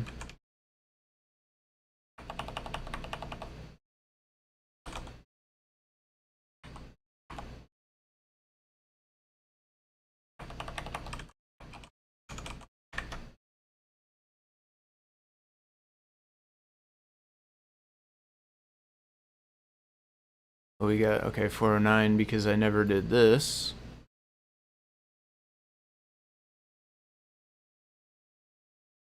There we go, we got the 201 that time. What's our request? No payload. Oh. Hmm.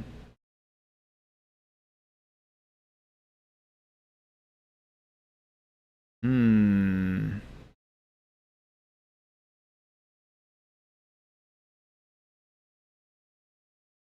Well, I'm pretty sure we don't want to send nothing. I guess this is not...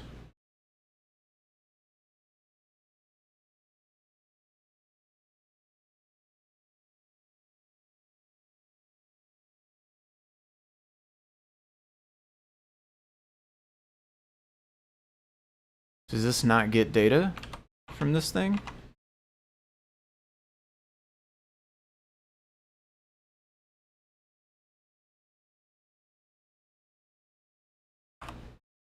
Oh.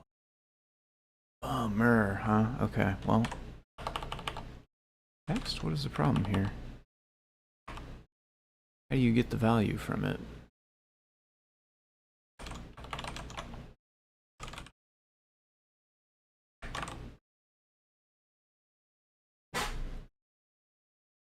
Don't have jQuery.value.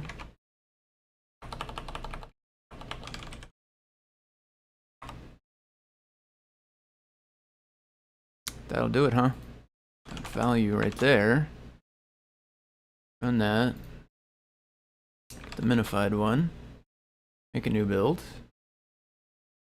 Now I think we're got a good feeling about this one. I think we're close now. Where is with edit page?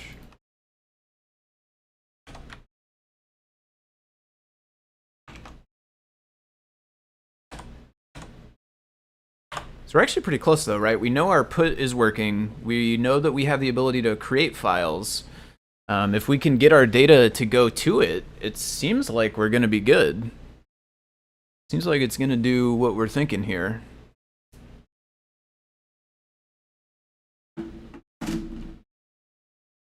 This would be super cool if we do have the first ever CodePy edited via web workflow live on stream here. That'd be a lot of fun. Let's go to bootloader.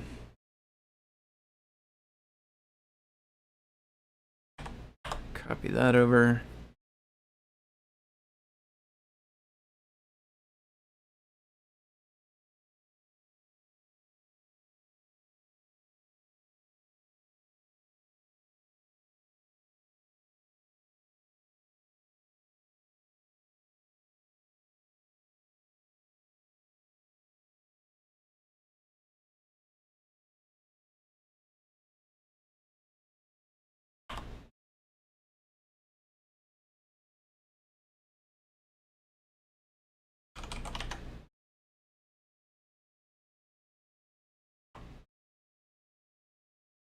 Okay, 4.9. Checked.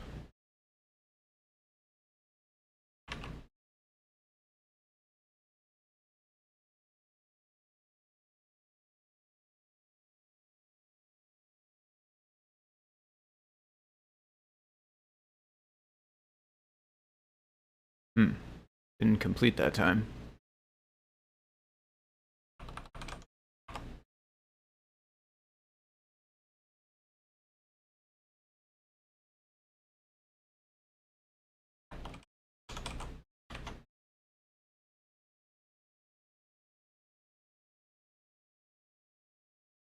There we go.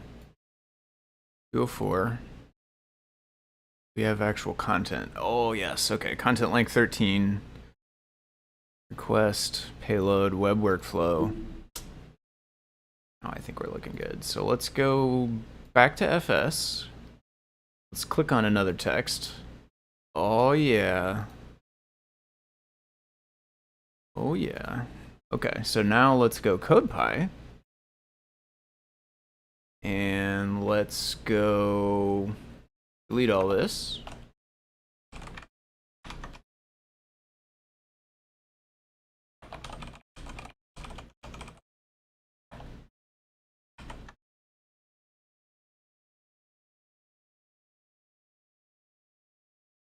Save this. Got 204.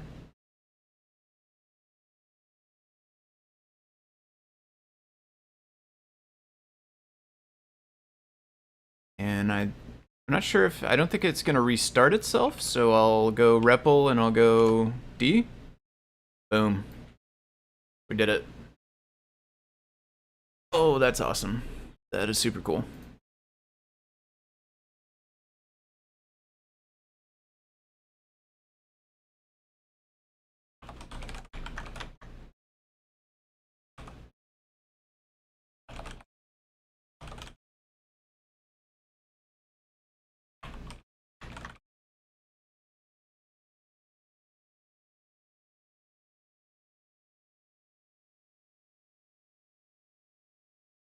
Yeah.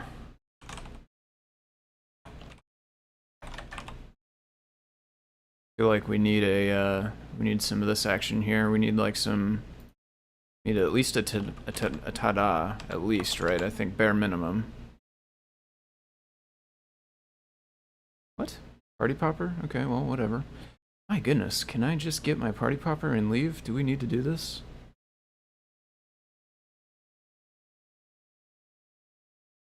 Can I copy it? Can I copy it if I click it? My goodness.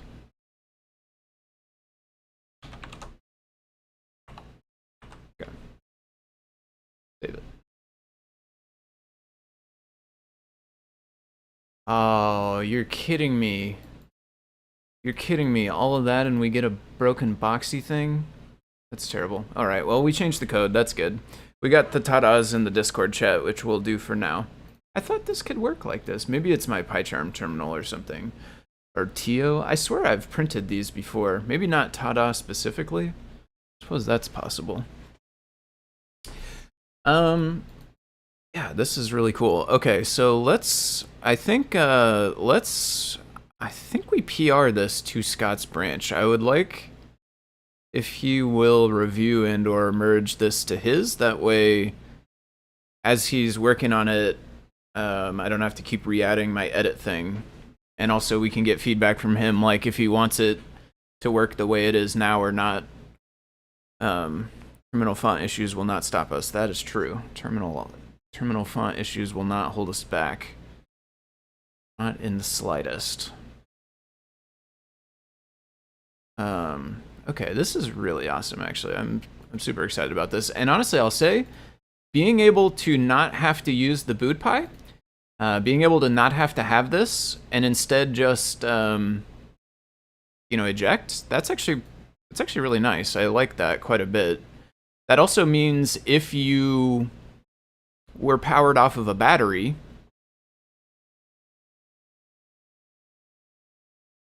you wouldn't have to do anything. It would just work, I think, without you doing anything else, if I understand. Although maybe if you're powered off a USB battery, I don't know. In that case, it might still turn it on. I don't know if USB batteries like show up as a PC on the device side or what. I don't know how that's working, but I think let's PR Scott's branch here, which is gonna be weird for me because usually when I'm making a PR, I'm going to like a main or something like that, right? And so we're gonna have to tinker a bit more than usual. I think the first thing I'll do is let's add a Foamy Guy remote because I don't think we have that. Because this was a new one that we cloned.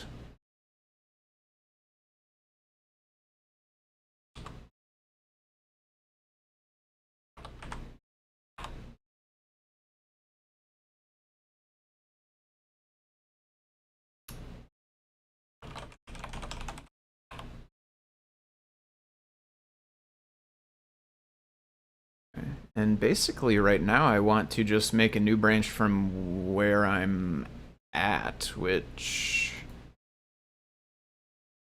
should just be like new branch.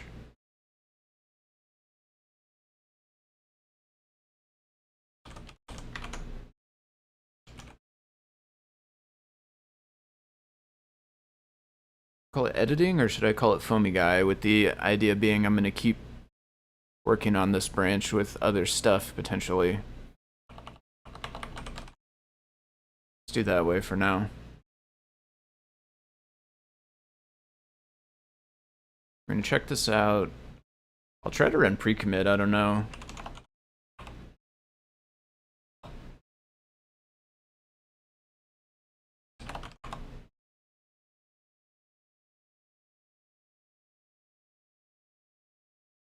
Oh, it's not going to try to like translate these, is it?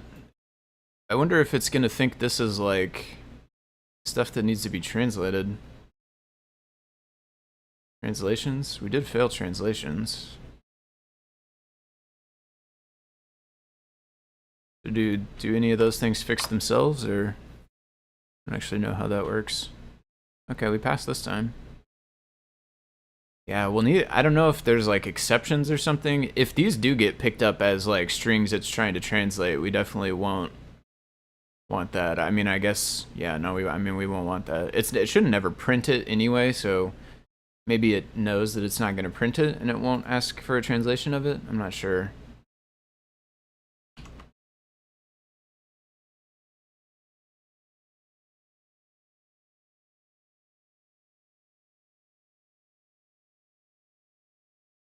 I don't know why this is different in mine. I think I'm not going to commit that part.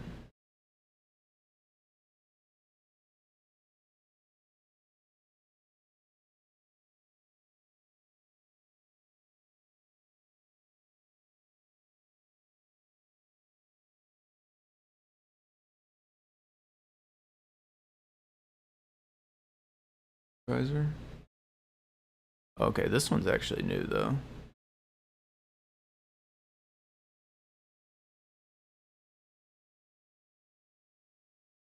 I don't know. Maybe Scott was pushing without running pre-commit, and when I ran it, that's what it did. I mean, it'll eventually get run elsewhere, though. I don't want to check those in, because I don't really understand them.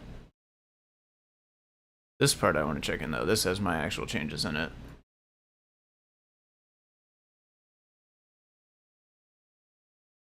Which are, in this case, we edited the pencil to be links. Well, they already were links, but we linked them to go to a place. We created reply with edit page, which returns our minified HTML.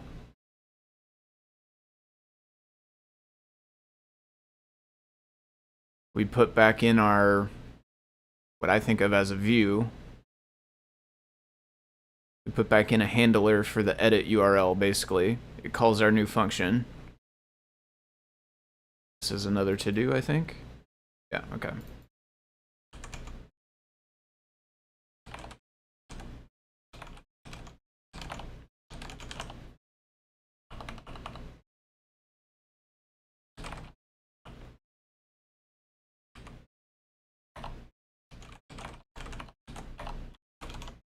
Translation strings are passed to translate.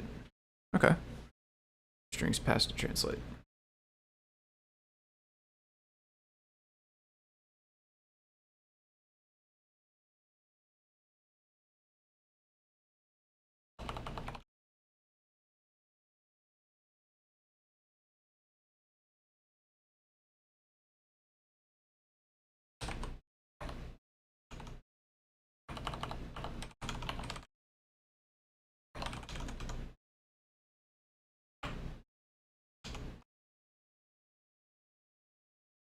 I'm going to push this to Foamy Guy in this branch called CPU Web Server Foamy Guy, which is a new branch. Oh no.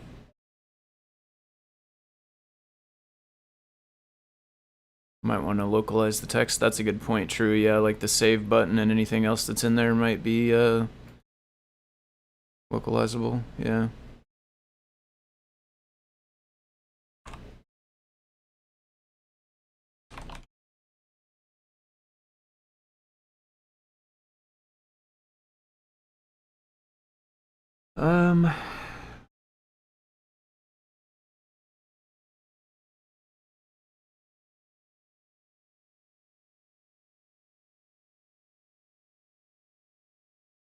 I feel like I did this.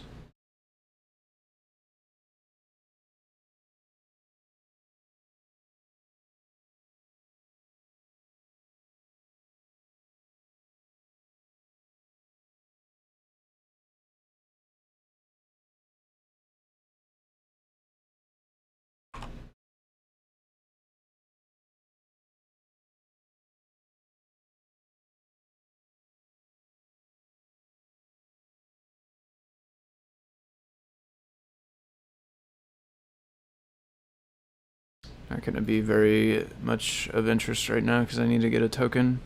Can't do this on the screen, obviously. Sometimes I wish it would let you access the tokens you already created, because I have like 100 tokens now because I don't save them. And it won't let me view them.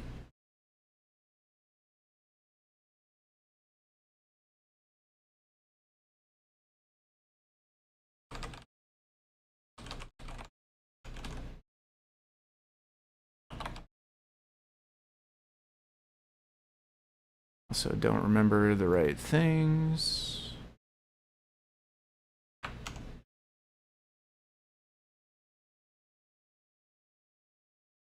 Repo, gist, workflow, read org.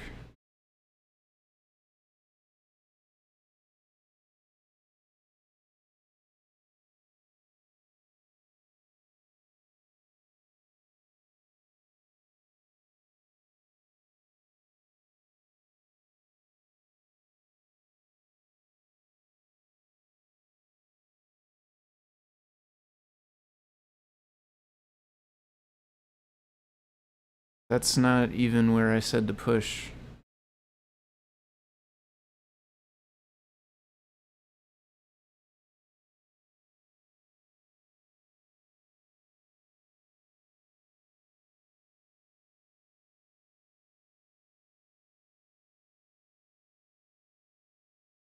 Oh, I'm an idiot.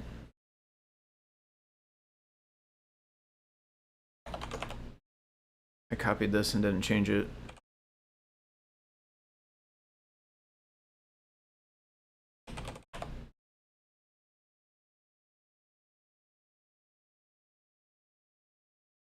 Also why I'd asked for a token. So the other problem here is that JetBrains IDEs, if there's any type of permission error, they ask you to log in or give it a token. But like the real problem is I was pushing to the wrong place, not that I didn't have a token. And so now I've gone and generated another new token, copied it in again, and I don't know if that added a new one, if they're all saved in there. I don't really know.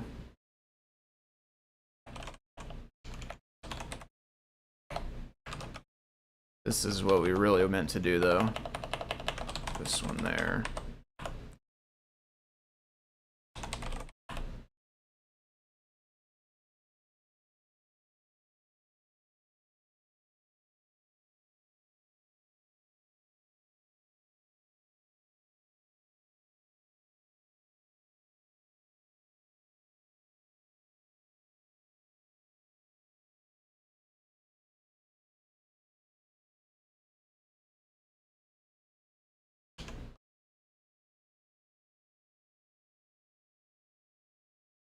There we go. I guess it should have been also a red flag because it didn't have any of this stuff. Because it was targeting Scott's branch, which is way further up to date than my branch.